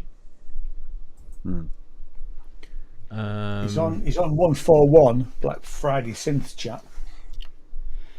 And actually Inky was on that one. Yeah. Yeah, I think I was just when Inky was still around on the shows before she stopped coming to the show. I was on one or two of those with her, I think. Yeah. So that's probably She used to about. have Inky on every week, right? Wasn't she on for? It was like Inky and Daren for a while, wasn't it? Yeah. Around 2021, it would have been. Yeah. Yeah. And then she stopped coming on for various reasons. I Yeah. think she was doing uni or something at the time. Well, she also got involved in tons of other channels. She was doing all kinds of stuff. Yeah. Yeah. Yep. Might have been. Was it the Aqua Force one? Was your first one? Oh, it could have been, because I would have been talking all kinds of smack about it's it. on The good and the bad, 139. so. Andy, you're on 139. Oh yeah, what's that topic? Yeah. It says geeking out on Saturday. That's just a No. basic one. Oh, Sat D. That's the Sat D one. Yeah, That's the Sat D. Yeah, I remember that one. Yeah, geeking out. Yeah. Geeking out on Saturday. It's probably around there, Andy. It's probably around like yeah. towards the end of 2021. So you know you're looking at your 4-year Sounds about right. anniversary sometime this year. So there you go. And I think Chris, yours was kind of about a year ago, almost today. I think I told you the other day, didn't I? I've been looking. The first one I can find so far, I haven't finished going back, is show SG184, which is actually a bit further back, 2 years. I didn't come on as a regular. It was just popping in on StreamYard, I think. Yeah. A couple of times a week, a couple of times a month. Yeah. Yep. 184 was the first one I could find. Okay. So Groove that boxes. was November 2022. Yeah, it had an odd camera angle, so I think that would have possibly been my first. Because straight afterwards I came to my senses and had a different camera angle. You'll see. Brilliant.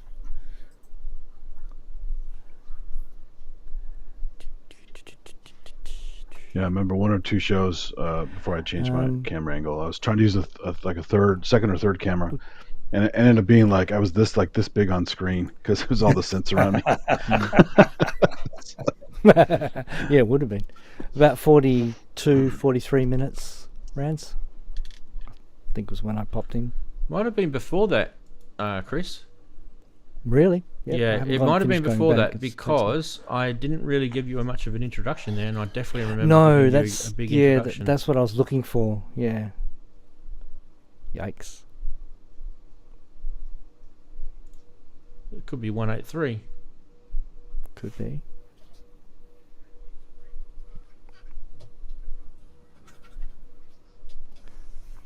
Try 182. Why are you looking at that?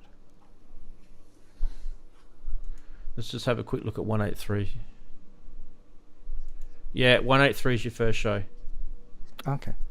So you're looking at a 2nd-year anniversary. Ooh. Yep. I remember there was an episode November. that I think it got taken down where Brooksy he didn't know his mic was on, and the credits are rolling in the beginning, and he's swearing up a blue streak. He didn't know his mic was on. It was so funny, and, Cool. you either trimmed it or the episode was taken down for some other reason. So you'll never hear that again. Oh, yeah. I tell you what, it's funny because like some of the let me just get this one with Chris up first because I want Chris to see his first episode. It's always nice to see. There's various reasons why shows get pulled, and Yeah. in a lot of because YouTube, you guys as YouTubers, you'll know this. There's a lot of options that you can get now, but in the early days when they pulled your show, you either had to literally pull the video down completely, and then eventually they started bringing new tools in like trimming out the segment, or muting Or strip the it. whole audio sometimes. Yeah, Just strip the whole so audio. it's actually getting a lot better now that you can use AI to get a bit in piece. That stuff's cool. The surgical tools are great for Yeah. cutting out specific sounds. All right, so this should be Chris's. It's Maikshifter. That's how people will know you. There you And go. let's see if this works this time. Ready, set. No.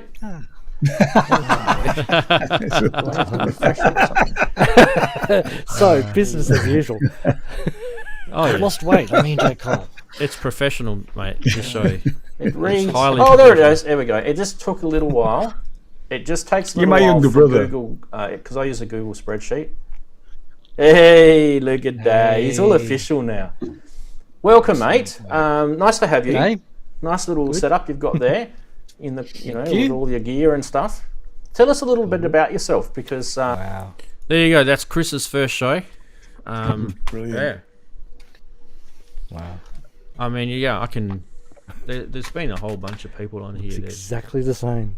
years and years. Like probably another regular that you guys know is Henrik. He's been in and out of the show over many years, and we love Henrik dearly and hope he's doing well. We had Ken Flux with it Pierce on the show for a while.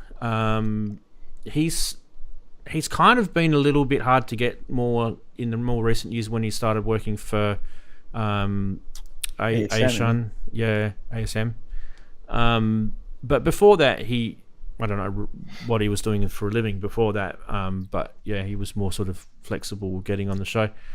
We also, who else did we have? We had Who's that guy that had synths all over his walls in like a shed? Dean. Oh yeah, Who's Ben. that guy? Is it Ben? Dean. Dean, that was it. Dean. Yeah, I actually reached out to him about a year ago and I never heard back. So I'm not sure if anyone knows Dean to find out if he's all right. I don't know really what happened to Dean. Lovely guy too. We did a show where he had a blind guy on the show. He brought. Yeah. He was a drummer. Yeah, it was really incredible. That, yeah. Yeah. We've had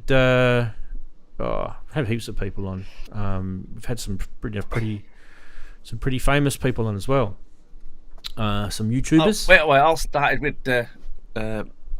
with you, Inky, me, Dazza from Down Under. Yeah, Daren. Before we Dazza, the Intergalactic Federation, you guys will know him as. He's still around. He still I don't talks know to who's me. on your early shows. He's Yeah. Harbor Jams guy. Yeah, he's I see Yeah. him on there all the time. He still Yeah. talks to I didn't know me. he was on your show. The problem with that, the problem with Dazza is he lives in he lives in the eastern states, and he's way well and truly in bed now. It's like 3 a.m. or something. Yeah. So that's Dazza. Who else did we had? We had Don't know how many times we've had Ken Flux Spears. we can't forget Eddie, F Rose. Oh, You yeah, guys Eddie. know Eddie. Yep. Yeah. Yep. He's been on it. Yeah. Yeah, he's still around, isn't he? Zoom seems to have disconnected. If anyone's been trying to get into Zoom, I do apologise. It seems to have disconnected for some weird reason. There we go.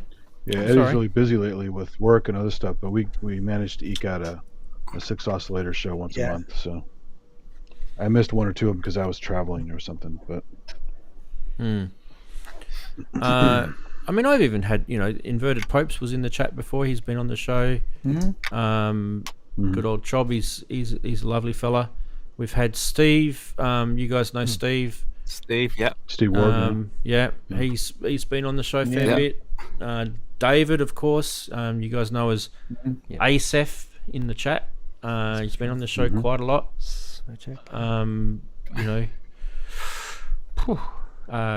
Obviously Kent, Mr. Spong's been on the show a fair bit.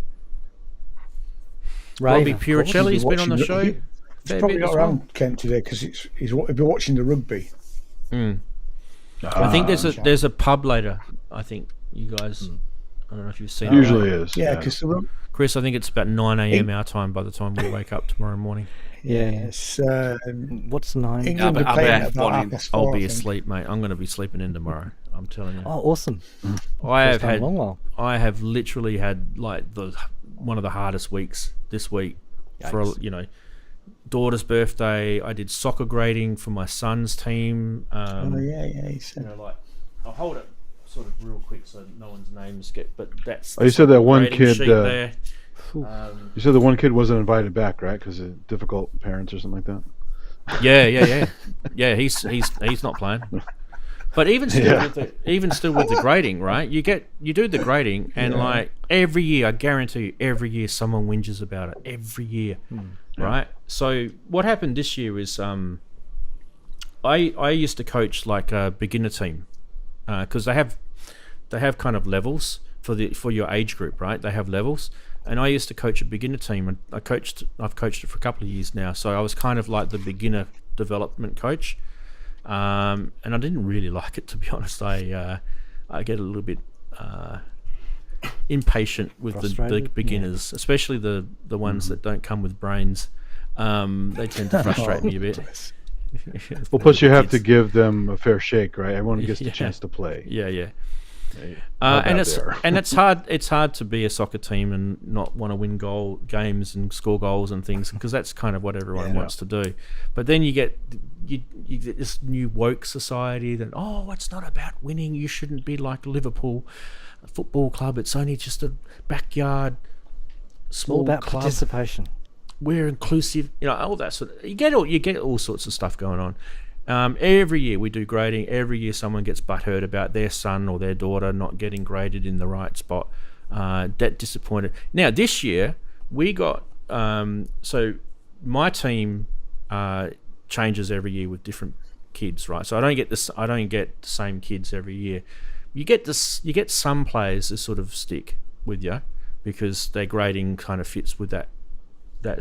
So this year we went up to like divisions, if you want to call it that. So we went from like beginner to more intermediate, like, but at the high end of intermediate, because to be fair, my son last year, he was actually probably a little bit too good for being in the beginner grade. He was like tearing them up in games, and people were like noticing it. And I mean, anyone that was in our team loved it, but any opponent did not. And they used to come up to me and say, "You're this player," and would say my son's number. He's definitely not beginner, like this, and we'd be going, like he's a plant or something. That's where the club put him.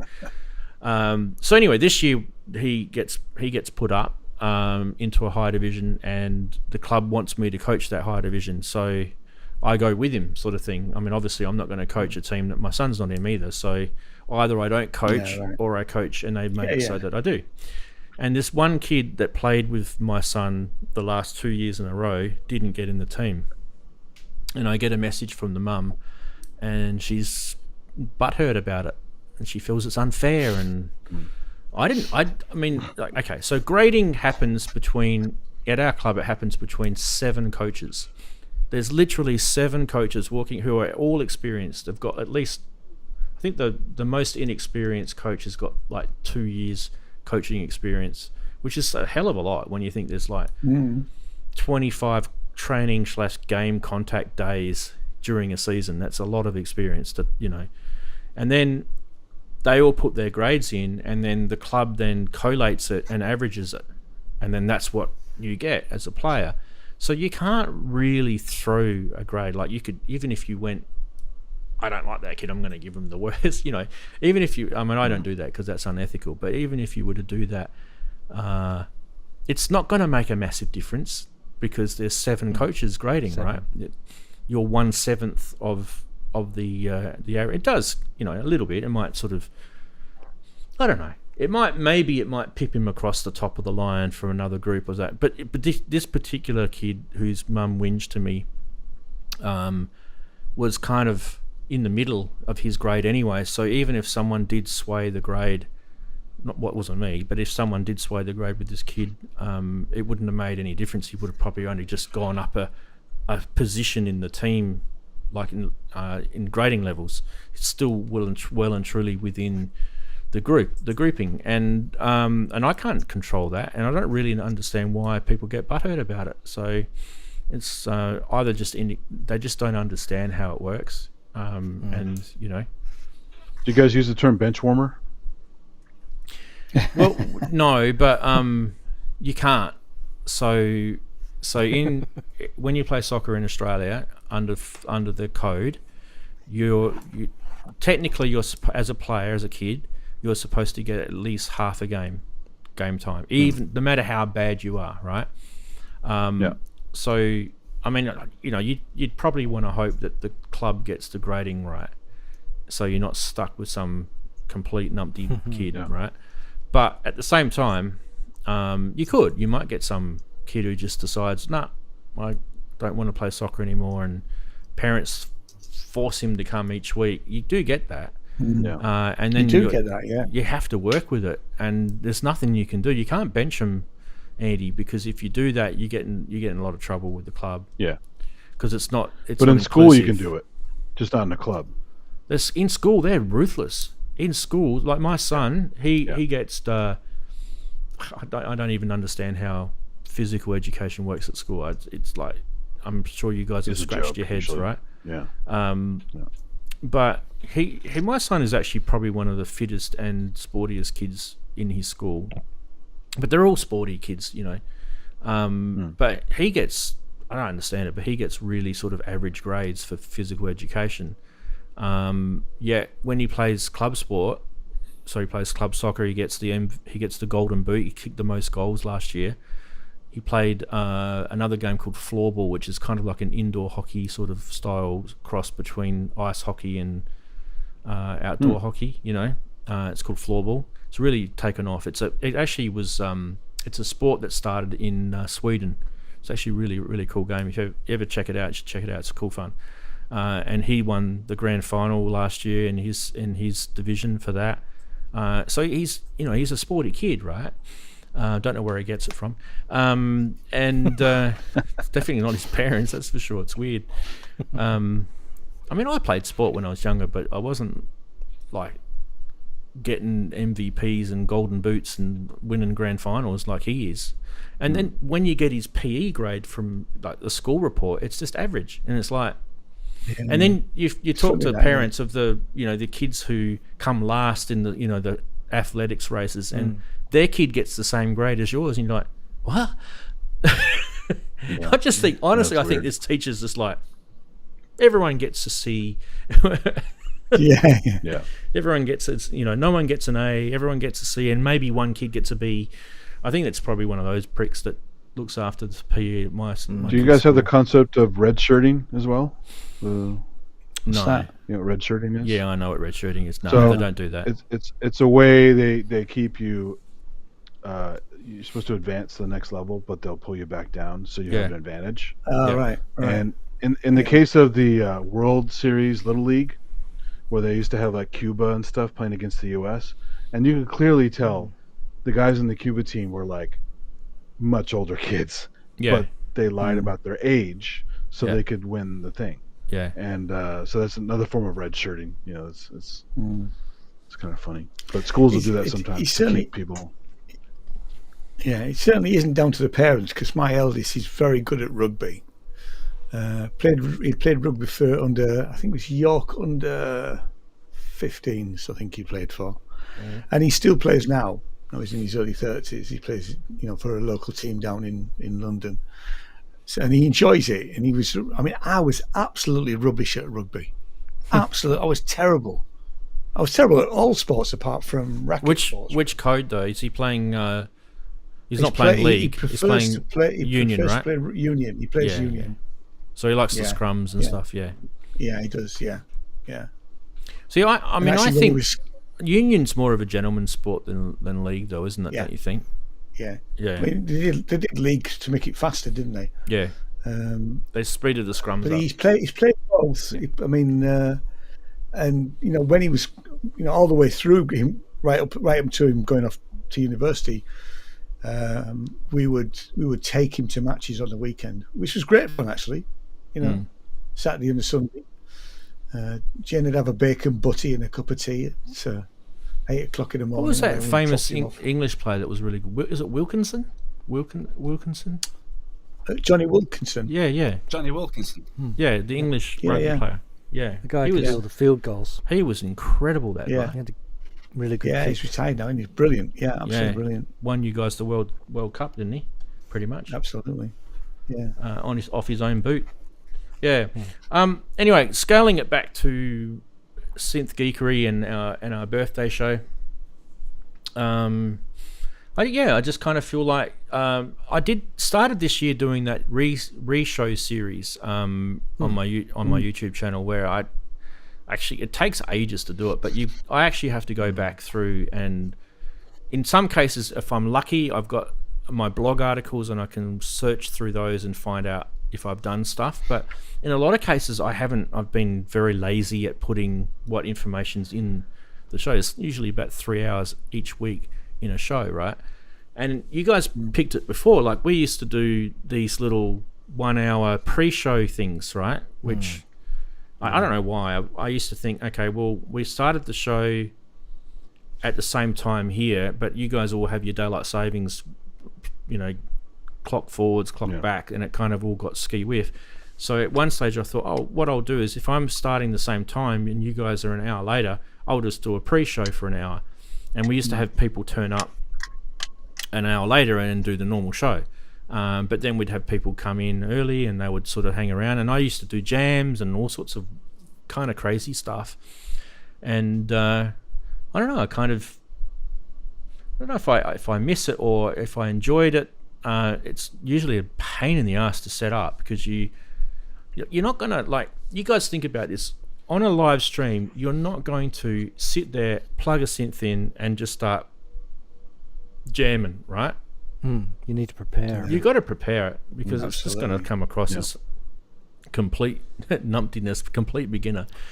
So, in that case, in a way, it's kind of more difficult to prepare every single week a show if you're doing that, as well as your regular segments, as well as sometimes you have guests on. So I tend to not do that just for that. But I don't know, if you guys want me to do that sort of stuff and you don't really care if it's less prepared, like if it's more off the cuff, happy to do it. Generally speaking though, even if you guys said that it'd be okay to do, there'll be some prick out there who will just go, what are you doing? Crap. It's always Of course. There's always someone, right? They just don't get it. This is why the live streams I do with the synth demo and I go through patches and stuff, it's off the cuff because it's simple. I'm just doing a series of patches, some tweaks and stuff, and not trying to do anything really serious or like structured or whatever. So you're not writing a video manual. You're just taking people along, giving them a tool. Along the way, I remember this setting. I'll show something cool or whatever. It's none of it's scripted. I have no idea what I'm going to do before I start. So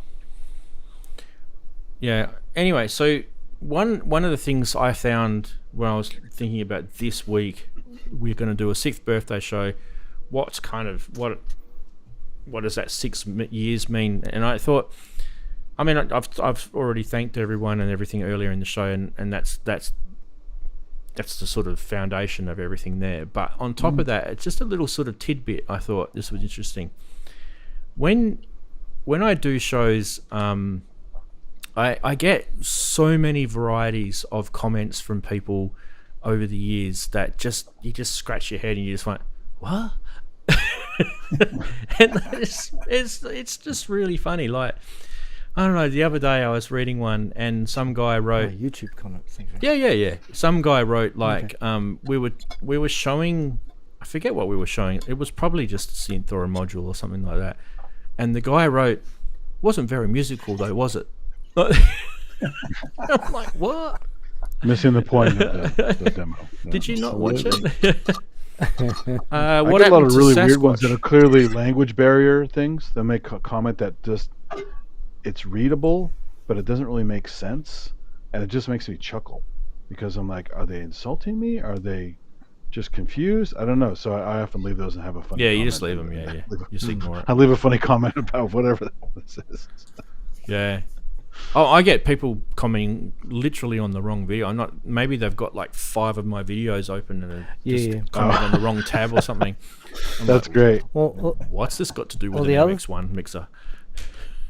The other thing with YouTube comments is that you quite often see people responding during watching the video.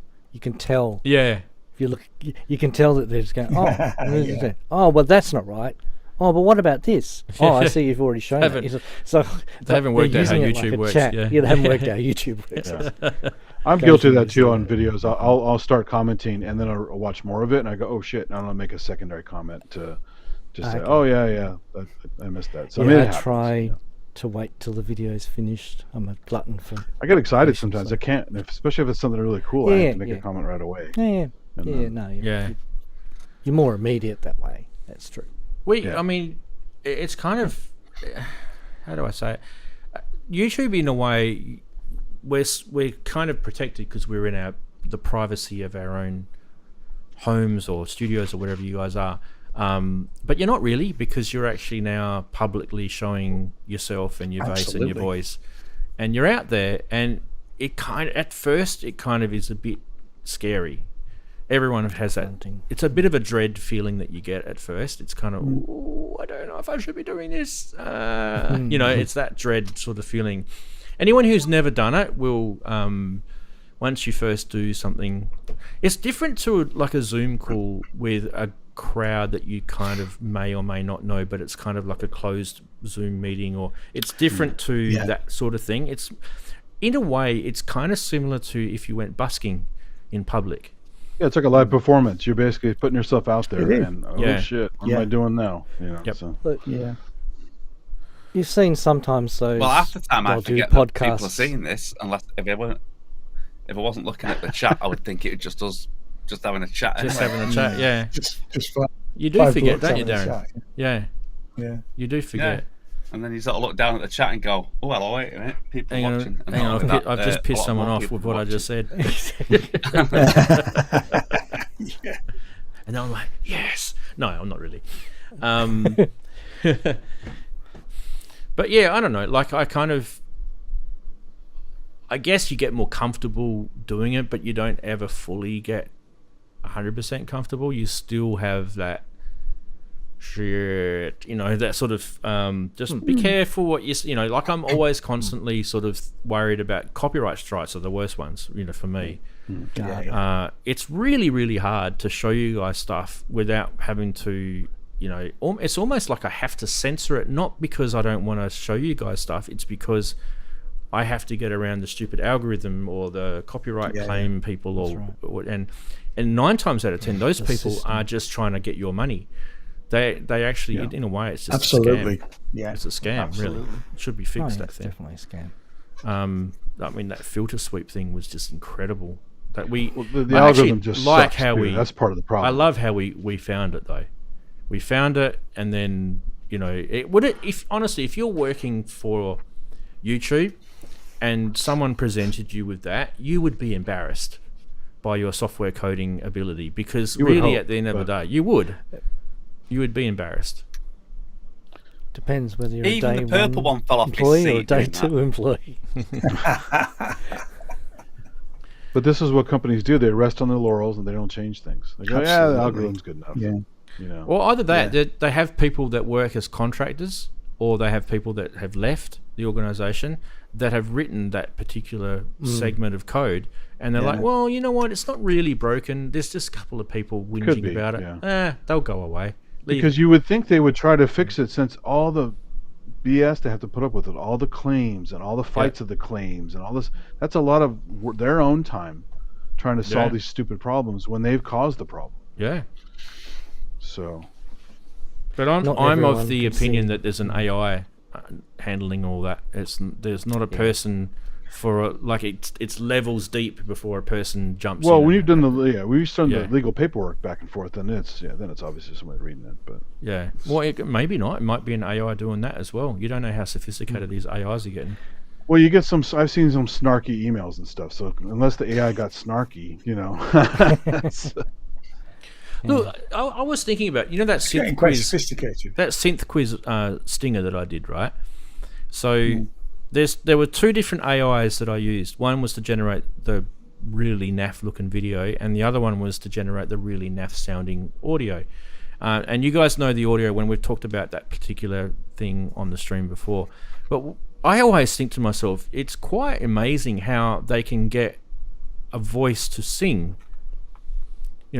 That's text to speech. You think about like in the 80s with that Sam computers text to speech thing that was around in the 80s, right? Yeah. And it's And got Well, to the the Stephen point Hawking now voice, right? where they literally can get a computer voice to sing and sing in tune and sing words and come up with the words. And it's like AI feeding into AI, that come up with the words, lyrics. That's a different AI engine that feeds it into the one that does the singing voice, and that's in tune to the tune that it generates. I mean, you think about it, it's actually pretty clever. And it's going to get, this sort of stuff is going to get even more clever, and to the point where we were talking about this in like a friend group the other day, where they were asking about IT as a career. Like, what do you see the future in IT? Asking me, and I said, well, I think computer science is safe, because as long as it stays as a science degree, you are going to be at the end, at the sort of forefront. You're going to be doing scientific research to find out pushing the boundary.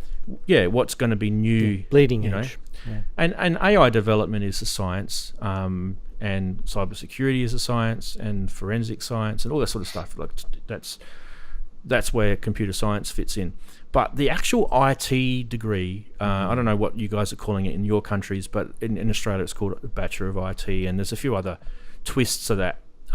Basically, those people end up in jobs where they're systems administrators, they're technicians, they're guys that implement projects where it might be, you've got Project management, you might be a business where you're rolling out friggin' 300 workstations in a building, and you've got to manage all that. That sort of stuff is definitely in the sights of AI. That stuff, project management, anything sort of administrative, right? And I've already seen that. You'd know There's the layoffs around here.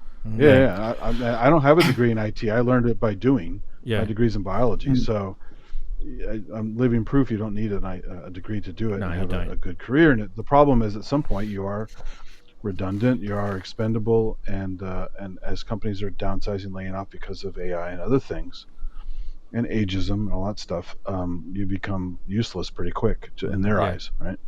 So, indeed, yeah.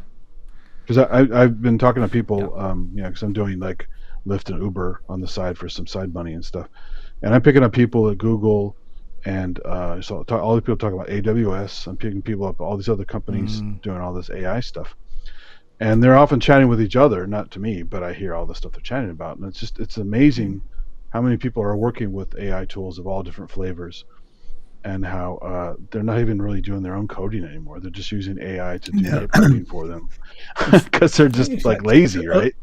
And so a lot of these companies are recruiting people to work remotely on an hour by hour basis to actually sort of check AI. I've seen that quite a lot of that recently. I've seen adverts one of my for friends that. one of my friends is earning a bit of side money doing prompt vetting and stuff like that. Yeah, test engineers are still they're looking at the output and making sure whether it's right or wrong, and it helps train whatever they're training.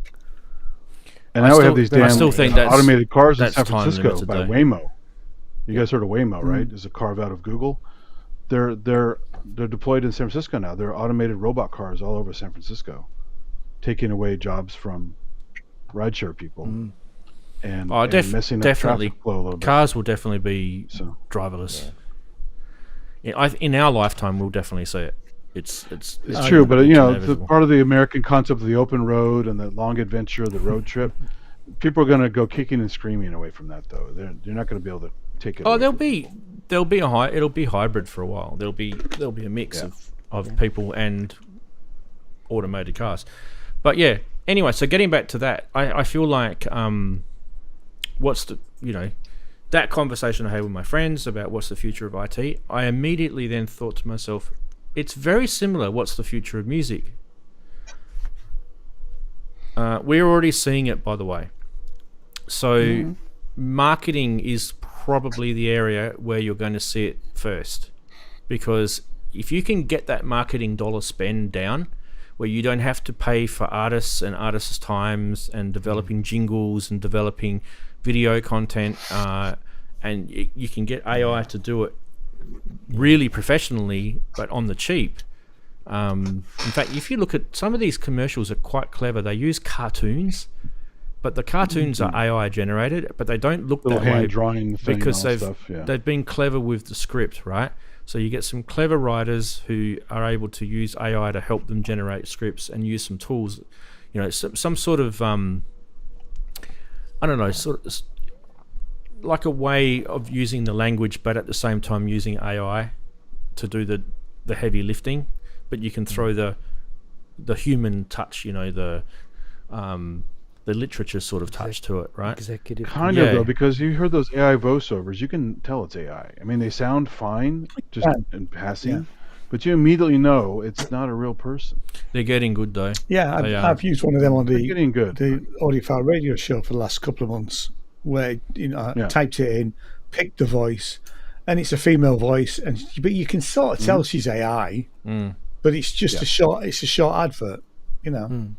And it didn't cost me anything. Moderation. Yeah. Well, the point is that we can notice it, right? And I think that's got a time limit on it. We'll notice it, and then there'll be a point where we won't. And it'll be very difficult to pick. It'll become because we're humans. And it'll be even harder to trust anybody about anything, whether it's videos, photos, music. That's because that's it's like, the big issue. I made this. I'm like, no, you didn't. Actors, isn't you it? know, Yeah. it's like, And recreating dead actors. There's going to be a film soon, and it's got somebody in it who. oh sure. It's Carrie Fisher. James Dean. There's a film coming out. Yeah, at they're some adding those point in the clauses to their contracts now about posthumous roles and stuff. And, James Dean, the James Dean estate has been making lots of money because of, obviously, he only did 3 movies, but they can license, his images in other things. You know, you can blame for And there's that gonna be a Robert film coming Zemeckis. out. Sorry, say again. Robert Zemeckis, you can blame him for that. There's a Tales from the Crypt episode where they did Humphrey Bogart and digitally recreated him for the role of the show. Yeah. And it did a pretty good job, but that was the beginning of the end. Once they had a digital Humphrey Bogart. Exactly. Yeah. Well, apparently James Dean's going to be in a movie soon. Yeah. Probably next year by the time they get it all rendered and everything. But, You know what's crazy about Jimmy Dean, right? My grandmother, and she passed a while ago now. She was older than him, and and she would talk about him like a young'un, and I think he died at the age of 25, if I remember rightly. He was very young. Yeah. It was quite young. And you think about it, he did those 3 movies. He was a very young star. They were pretty corny movies, really, weren't they? When you think he wasn't about really it. a good actor. He was just an icon. He was. Yeah. He looked great. I mean, they used him trying as to play an older man in Giant was a bit of a joke, wasn't it? Really? Yeah, they used him more, like you said, Andy. It's more like for his look as opposed to his ability. Yeah, because in Rebel Without a Cause, he's really whiny and really wimpy. Yeah, he's whiny. Like, this is the idol. This is the guy. Yeah, and they can't get enough of him, can they? With that, it's weird. I don't get it. Yeah. It is weird. There was a local falafel place that used to have James Dean all over posters and stuff. It's like, this is a falafel place. Why do you have James Dean all over the place? There was an Australian link to that guy, wasn't there? Wasn't he born in Australia or something? I know there was definitely an Australian link to James Dean. I'm trying to think what it was. Maybe it wasn't born, but there was definitely an Australian link to him. American actor, born in Indiana. No, he was born. I'm pretty sure he was born in. He might have lived in Australia or something. Did he have a fondness for quokkas? Is that what it is? All right. I still can't get over when I said to the wife, I said, when you finish with those chips or crisps, you guys call them in the UK, right? Make sure you put them away in the esky, because they can't get the esky open, because our esky has a little click lid. Like, you actually have to literally click it open to open it. There's no way, even if they had 50 quokkas all in tandem trying to pry this thing, they wouldn't be able to do it, right? And she's like, yeah, shut up, stop telling me what to do. And I'm like, oh, okay. And next thing you know, I go for a bike ride with my kids, come back, and these quokkas are like hoeing into this packet of crisps. Yeah, that's great. on my camping chair. It's just like hoeing into it. The little chili flavored chips, eh? Nom, nom, nom, nom, nom. I'm looking at it going, far out. And they don't even care, mate. They're so chili flavored chips. That's fun. That's funny stuff. Yeah. So the AI thing that I mentioned before was Carrie Fisher, right? So Carrie Fisher Yeah. Yes, because she was in. died in the middle yeah. of the Star Wars one. They were making it. Yeah, and, and then- and Well, they had that's to not the finish only it. one. They also reused her in the last Star Wars movie. Yeah, I know. It was a bit did. Rise stupid of too. Skywalker. She's training Rey, and Yeah. that footage Yeah, yeah. was never shot that way. So they tweaked that too. And they used the back of her head, and it was a body double and all this sort of crap they were doing. Yeah. Yeah. It was cheesy. You could tell it was cheesy. It was cheesy. You know, and like people in chat are in saying Alien the same thing. Romulus. Yeah. In Alien Romulus, they brought back Alien Ash. Romulus. I forget his Yeah, Ian Yes, Holm. they did. Yeah. Yeah, in home. Yeah. that was So It didn't And, look. and yeah, that it was didn't- probably, I mean, that was they the did worst bit of that movie. I mean, it looked. Yeah. I've seen two It didn't versions look of that. good enough. I've seen. did you? didn't. Have I'm you surprised seen it it on didn't DVD? look as good as it or should did have. you, was that? No, I saw the pictures. Well, you see, I went to the they've pictures to corrected see it it. slightly on Different the DVD versions. version.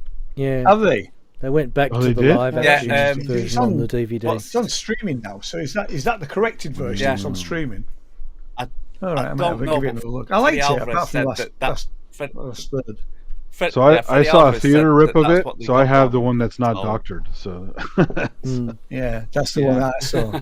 They- Freddie Alvarez Yeah. said that They could he was AI sorry us. about that. He got it wrong, so they went back. Absolutely. Went back to the actual, more mechanical version. I mean, there's 6 years of content of me crapping on about synths for the last 6 years. They could AI, you know, they literally could AI my voice. There's That's a good- you got enough. plenty of footage for deep faking at least. Yeah, hell yeah. It's scary too Someone should because do that. you know someone could do that and then espionage my family somehow with it, right? Yeah. Because the voicing's got really quite good. Because wasn't it they had Mike? Over here we've got a guy called Michael Parkinson who died a few years ago. Yeah, was no, a, Michael Parkinson. Yeah. a journalist and TV presenter, and they've recreated his voice just a couple of months ago, and it sounded really, really accurate. Got a very Yeah. distinctive Barnsley voice. He had a fairly. I mean, Loose I don't know if I want to say he had a fairly sort of casual delivery. predictable English voice. Does that make sense? It's a northern voice, so it's not BBC. Well, it's not London, isn't it? It's not a London accent, right? No. But you No, it's get, not. don't forget too, with London, you get those two different types of accents. You get the polished accent, and then you get the Cockney accent. the East The Londoner. East, yeah. So, Yeah. I mean, he definitely doesn't sound like a Londoner, but he does sound, you know, from an international point of There's view. so many accents in this country. Yeah, Absolutely. it's crazy, isn't It's it? amazing how many there are. We've got two of them here. Yeah. No, yeah. You know, And even mine, if you go down, say 10 miles away, I'm still in Manchester, Different again, but it's a yeah. completely different accent then again. I mean, consider We that should Andy probably and have a I, lot in Andy this country Brooksy- too. A lot of different accents. Yeah. I mean, Brooksy and I are from the same county, but in Yorkshire, which is obviously is it England's biggest county? Yeah, Might well be, or it is, I second think. biggest county. In There are lots of geographical- accents. The West Yorkshire accent is very different from the North I Yorkshire think accent, Cornwall's pretty big, which is isn't it? different from the York accent actually, because York's quite cosmopolitan. Cornwall's a pretty big So county, my isn't accent it? is Sorry. Cornwall's a pretty big county, isn't it? Yeah. That may be takes not all the that biggest. bottom left. Yeah, it does. It's massive. Yeah. And a lot of people forget how, like, you go to, I don't know, Southampton, and you want to head down, you know, you want to go down the coast, right? You go to Southampton, and then you want to go to, is it Portsmouth? And then you want to go that way. And then it's a long drive, even from there down to, I don't know, some of those bottom provinces down. Yeah, well, through Devon and into Cornwall. Yeah. Right. So Yorkshire's It's a really long the drive. biggest county. Yeah, Yorkshire by size. 10 largest right? counties. Then second biggest is Lincolnshire. Okay. Then Cumbria, Norfolk, Northumberland, Devon, Somerset. A lot of the Doesn't northern mention counties. Cornwall. Yeah, a lot of the northern counties are big, aren't they? Yeah. Yeah, I don't think Cornwall's Is particularly Lincolnshire big. It's a long Blackpool? stretch. Is Lincolnshire where Blackpool is, or is that? No. Yes. Or is that No, Lancaster? No, that's Lancashire. Lancashire. Lancashire. Geography now. I'm not good at geography. Lancashire's, yeah. Lancashire's down to the side of Birmingham. Oh, down that So further. it's Okay. Yorkshire, known as God's own county. Yeah, I like that. Absolutely. Yeah. Sorry. Well, apparently my ancestors are from Lancashire, so my surname they goes will to be. Lancashire, and I've done the family tree stuff, and it all, you know, we used to own farms in that area, you know, sort of around the Blackpool area, but not Blackpool itself. Yeah. Yeah, it's Southport, Blackpool, Morecambe. Yeah, Yeah, Morecambe. and then so that's on my dad's side, and then on my mother's side they've got Cornwall in their family, and they've got some friggin' So they're royal further link south. to them. So we've got royal blood in us. There's a royal link to them, and it's on the bloodline too. But you know, stuff. Yeah, about that shit. No one gives a shit, really. So But yeah. is Lisa's accent a typical Cornwall accent? Is that... No, I wouldn't have said so. No. No, I don't think she was originally from there. Oh, she's not from there. No. No. No. Midlands, I think. Yeah, definitely Midlands to me. And then she spent a lot of time in Manchester. Then she moved down Yeah. towards Cornwall. Yeah.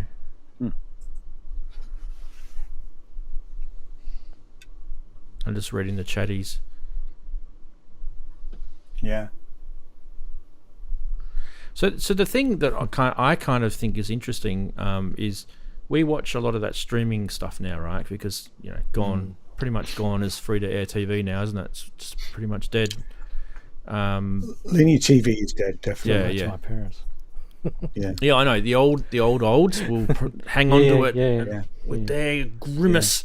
Yeah, but we will watch the I still stream. rate And the ABC I wonder. personally. I just wonder how much we watch is actually AI generated now. I just wonder, because they pump a lot of content out, and Well, are we AI generated? Is everybody watching us? Are we really here? Well, wasn't that exactly what you see the screen It's getting a bit actors? deep, Darren. Did you see the AI Jerry Seinfeld generated episodes that they had to pull? Australia doesn't exist, don't you know that? Ah, Say that again, Andy. it's all They made an generated. AI Jerry Seinfeld kind of cartoon thing. It was totally AI no. generated, and it was similar to a Seinfeld episode in many respects. And then it started getting, for whatever reason, they trained it pretty badly. I think it was ChatGPT to start it or something like that. But it started getting like more foul mouthed and more racist. So they had to retrain the AI because it was going down that path. I'm like, who the hell trained this thing, right? Because the large language modeling, that's training, right? So if you don't train it right, it's going to be a devious kind of a thing. Yeah, that's the thing they want less. This and could be less. another form. Are we in a sim? Yes. Oh, Are we yeah. just a big simulation? Oh, no, we're not then. Another one. We're Let's in the go Matrix, DC. are we? Simulation is We need Neo to pull us out. You know. Yeah, see the black Matrix. cat come Blue by pill, red 3 pill. times. Then. Yeah. Oh, that's right, yeah. Well, we seem to have a lot of glitches. I don't know if that's just the show, but No, that's just I took me. the blue pill. What do you Well, take? You've got. See, the thing about this is there's this element of shit quality that I bring to my productions. Shitification. I believe it's called authentic- shitification. Yeah, that's it. Yeah. Inbuilt there's shitification. no way that's AI generated. It's too bad. Exactly. Absolutely. Yeah. Yeah. You can't simulate It that. didn't get the humour, would it? AI. That's probably the thing that's missing from AI is real humour. Aha. You know. Oh yeah, So can AI fix a shit snare? probably could. If you gave it Probably the could, if you actually, gave it the right instructions, it probably could. Like Yeah. I've tried some interesting experiments with AI to see what it can do, and I feel like sometimes it's the euphemism of a T-Rex in a slapping fight is kind of like what AI is like. It's kind of like it doesn't have long enough. Go on, Is it- put that into it then. T-Rex and a slapping back and see what it comes out with. I mean, Is that what you mean? Yeah. Very good. Yes. Actually, that's Godzilla, and That's got Godzilla. longer That's not arms T-Rex. than T-Rex. Yeah. Exactly. Oh, yeah, it's Godzilla, isn't it? Yeah. Yeah, it's Godzilla. not- Gogeta is the real name. And you thought your Ranzee Synth quiz was bad. What do you think it'll be like then? Imagine it, right? But it's like that. You tell it to do something, and it comes back with some stupid, weird, like, somewhat close to what you've asked for, but really bad rendition. Yeah. And it is. It's almost like it's handicapped in some way. But it'll get better. And the art stuff still throws me. For something that's so simple as repeating patterns, like the black and white keys or fingers, it always screws those up. And it should be something pretty basic. Oh, it's patterns on fabric. Yeah. It's not. I actually asked someone about it. It's because they haven't actually coded the rule sets in. So basically, it even though it does have learning and it can learn, it will just throw away a lot of the learning. Because of it just can't. It's like there's not enough computing power in the world to remember everything that it learns, right? So it kind of becomes selective about what it learns, and more importantly, it tends to learn what the majority rule wants you to get it to learn. So obviously, the keys on the keyboard for a synth player is not a majority thing compared to how accurate it's getting the facial expressions or those sort of things. Shape, number of eyes. And when it becomes self-aware, that's when we worry. Yes, Skynet. We've got this thing over here. We've got this thing over here about AI scraping, basically artist stuff. I don't know if it's happening in other countries, but it's certainly happening here. Our government. Yep. Is it the same over there? And the same in Australia and in USA? Because the fight at the moment is that our government is saying that everybody's content, I hate the word content, but everybody's creative endeavor, that AI can scrape it. So if you're famous and you want everything to sound like David Bowie as an English artist, the David Bowie estate have to opt in for it not to happen, and it should be the other way around. I don't know how far we've gone with that battle, but it's, and I mean, well, like Spotify, they've literally combed their artists and created new artists with AI tools. Yes, I knew that they'd done that. From the music already there. The example I'd heard recently was Stephen King, the author. They've got AI. They scraped all of his books digitally, and then they asked AI to basically write 3 chapters, the first 3 chapters of a Stephen King novel. And a guy read it, and knowing what Stephen King's style was like, and it was pretty accurate. Now, can it do the whole thing? Can it bring 20 chapters that are really, really interesting and have a decent ending to a book? Who knows? Well, especially if you know King, who overwrites a lot of times and also makes really odd stuff. So can it be like that? Yeah, so exactly. Yeah, I've read overly descriptive in a lot of stuff, and we've had to. I've read a lot in the past. In my wife's business, we've just had to get new terms and conditions put into our contracts for AI because when she takes photos, she owns the copyright, and she doesn't want people doing NFTs. With her photos. So that's one. The other thing she doesn't want people to do is to use AI to modify her photos in any way. Okay. And I'll give you an example. So say she takes a photo and then that person thinks, oh, you know what? I've got a business and I wouldn't mind that photo being used in my marketing material, right? So they use some sort of AI editing tool, and there's crazy efficient editing tools now for photography, even for video editing as well, where you can remove backgrounds, change people's hair color, anything, right? It's so crazy what it can do. Slightly change the direction of heads. And you can take reflections out of glasses. See my glasses, right? How they've got Adobe reflections. Stuff. See that? Yeah. See the reflection in my glasses? Yeah. And I go like that, and they're gone. It literally can do that. Anyway, so just like what Isotope has been doing for audio, they can do all that with. Yeah. So she's had to put that in her terms, And one of the ones that she's had to put in there was because people would say we gave them a reduced pixel, size file, so that they couldn't. Upscaling. Yeah, so upscaling. To up-res it. Yeah. So Well, that they fractal compression did that like 20 years ago, but now that's gotten really good. So. Yeah, it's gotten really good where it literally creates pixels next to pixels that don't exist. It's crazy.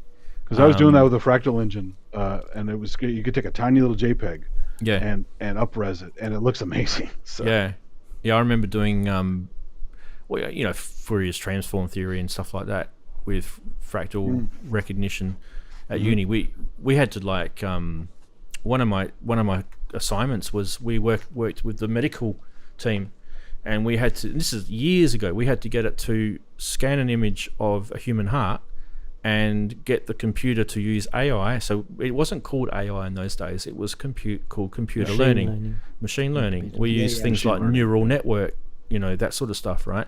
To get it to recognize if there was any flaws in any parts of the heart. Rhythm. And we would write in code. This is what we're doing, and we were successful. We actually passed our assignment, and our assignment was used as apparently it was used, to further research, which is what happens when you're at uni as a student. Whatever you do as a student doesn't belong to you. Yeah, it's a mill. Absolutely. Yeah. Yeah. But that was Fourier's transform theory, and that was using histograms and fractal based technology, that sort of stuff. So I mean, it was this. The thing with us is like we didn't write neural network, we didn't write fractal, we didn't write histograms, we didn't write what was the other thing we used? There was something else we used. I can't remember what it was. So we were just using tools that already existed and manipulating them in a way that benefited us. And technically, that's what AI does.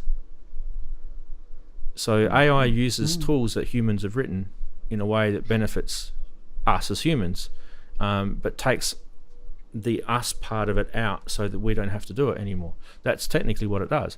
Because if it wasn't for all the foundational stuff that humans invented, like the C language and the processors and the way memory works and all that sort of stuff, humans invented all that, AI wouldn't exist, right? So you've got to think to yourself, even if it does become sentient, I kind of feel like there will always be some evil thing that someone's going to do with it. That it's just how humans work. But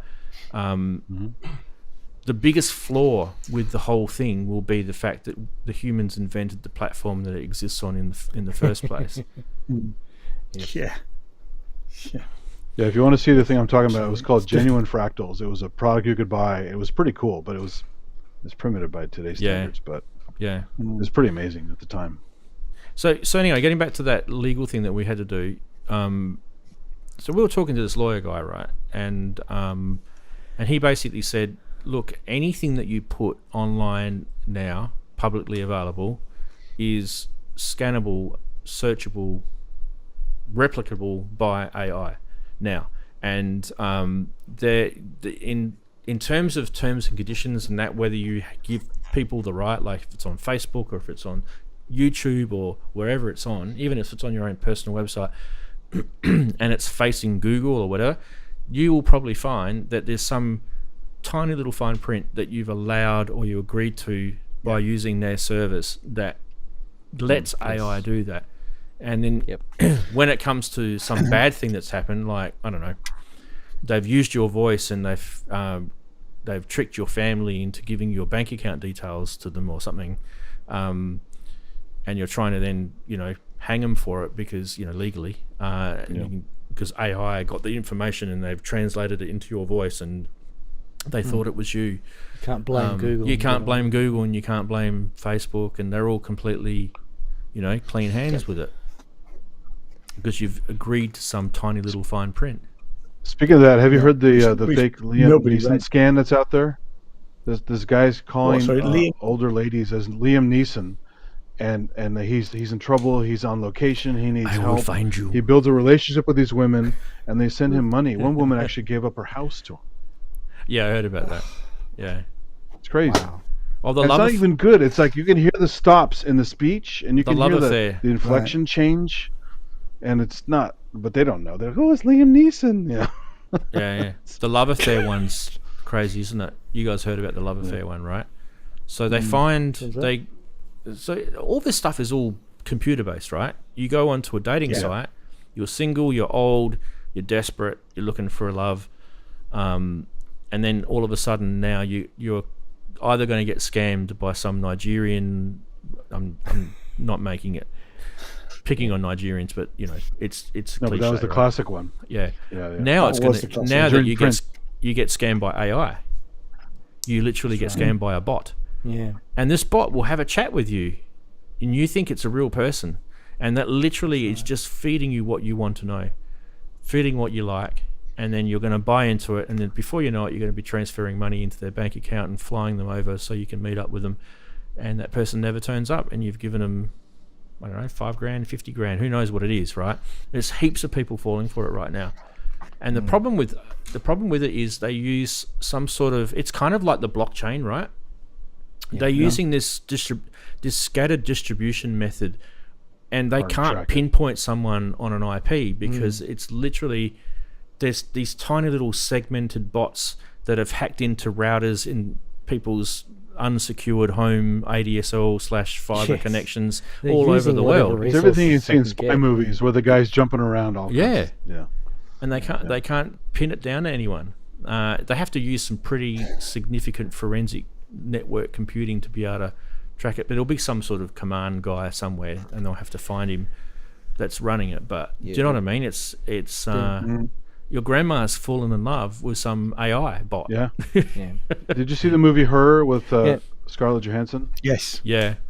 So there's a YouTube video somebody put up of a bunch of guys using these AI chatbots on your phone, and it's a virtual girlfriend, and it's guys who are lonely, who can't get out, have no social skills or whatever, have these virtual girlfriends to talk to them constantly with a realistic voice. They do that a lot in and Japan. interacting with their prompts.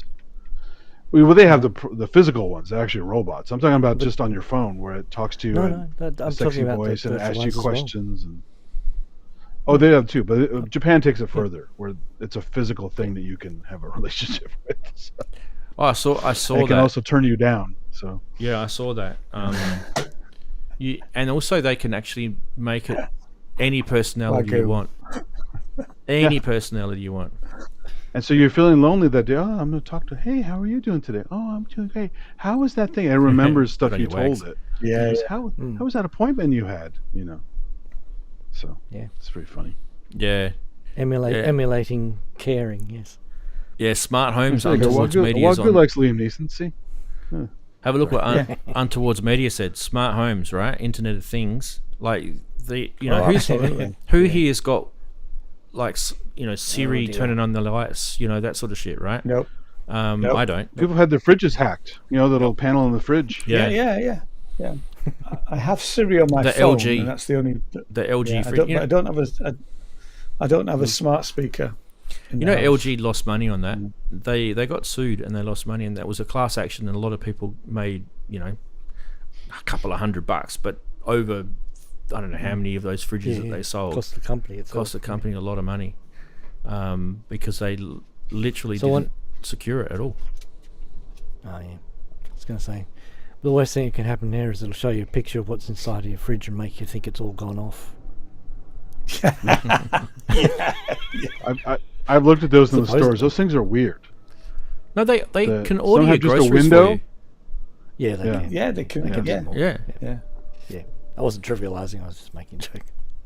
I mean, has it got to the point where if you pull your bottle of milk out and it can sense, because it's got some sort of weight sensor in the door or where you keep your milk, that it's a 2-litre bottle, it's got 1 litre left. Hang on a minute, I'm gonna order the delivery of the next milk in a week's time. Yeah, based upon your weekly pattern of milk usage. Yeah. I just have to think, how empty is your life that you need a smart fridge anyway, right? Yeah, exactly. I mean, I quite like walking to the shop. Did anyone remember there was a spate there where comedians were going on about, stop putting Bluetooth in things. It doesn't need Bluetooth. Yeah. We're all old. We're all My old, my dear. pencil That's eraser why. does not require Bluetooth. Stop trying to put it in. A glass of water does not require Bluetooth. Indeed. Yeah. Well, there's our 6th year show, guys. Done and dusted, hey? We went a little bit. We're a little Cheers to bit the over next time for 6. you guys. Yeah, definitely. I've got to go and watch the rugby next. Yeah. England have just started playing Wales. Well, I don't know what I think I'm slipping in, and then I'm just going to be putting my feet up. I do have to pack up. We set up this big, huge marquee tent in our backyard, so I'm going to have to pack that up at some stage tomorrow. Because otherwise, if you leave those things out, they'll probably end in the neighbour's backyard if you get a strong wind. Yeah. You can do that. Have a nice lie-in. Have a proper lie-in. Yeah. You can anchor them down, right? Like a tent. Oh, she's anchored down, mate. Trust me. Yeah. Yeah. I have one of those. I'm in work, so I'm up at 5. You can do chin-ups off my rope work from these anchors. You literally could. So yeah, we've got some. So when we go on, your favourite place, Andy, where the quokkas are, we go stay at this place called Rottnest Island, right? And we camp on Rottnest Island. Now, I don't know if anyone knows this, but if you put a tent up on Rottnest Island, guaranteed that tent, if you don't pin it down properly with decent, like we're talking monster pegs that are sand pegs, they will literally stick like shit to a blanket. Your tent will be in Perth the next morning if you don't anchor it down, because it's windy as hell. Windy. Yeah. Wow. So It's we've like got Point some, Reyes here. It's an island. You can stand on the It's an edge of Point Reyes in a puffy jacket, and it'll hold you up. yeah. The wind will hold you up. It's so strong. Yeah, it's very windy here as well. Take it. Yeah. Yep. It's windy here, but it's bloody freezing. We've got a really cold wind here. Didn't they say? Don't they say Chicago's the windy city though? Because it gets the wind off of the apparently. lake, right? It's more the damn cold city is what it is. It's very cold in Chicago. Yeah.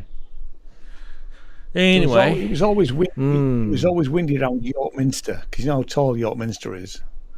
But when you walk around there, it was a corner there, and it was just all year round. It would be really windy. Yeah, it funnels it round. Anyway, I should end the stream, guys, because it's about to hit 1 a.m. here, and I want to sleep in. Can I just say, yeah, Chris, one public announcement? I will probably be pretty late next week to the show because I'm having a function. It will actually be my birthday. Yay! Happy birthday for next week, mate. Thank you. For next week. Well, you'll see me because I can't stay away. So because I'm hopeless. Okay? Not sure I what admit state he'll be in as he falls onto the chair. Well, these are not too bad. Yeah. Well, we'll have a beer for you on the show. Yes. Yeah. No worries. Beer would be good actually. I'm probably having Thai food, so. Yeah, Thai food and beer goes well. Green curry, green Exactly. chicken curry. Yeah, fantastic. All right, guys. And on that note, we Thanks, should. Wagyu. Indeed, Hey, yeah. Yes, thanks for the Got chuffs. some chuffs. 20 chuffs. Thanks, Wags. Been a chuff for a while. Woot, it says. Thanks, Wags. It didn't come through on the other chat. It's weird. Nice. Woot. Let's quickly go to here. It should show it. Refresh. Hey, woot. There you go. There we are. Good on you, mate. Appreciate that. 6 years. We'll see you in when we did our 12th birthday. Hey, shall we? Almost a teenager show then. If YouTube still exists even by then. Well, like IV bags and all that stuff. Yeah. All right, guys. I'll bring my Zimmer frame in. Bye-bye. Yes. Bye, everybody. Bye, everybody. Bye bye. Bye bye.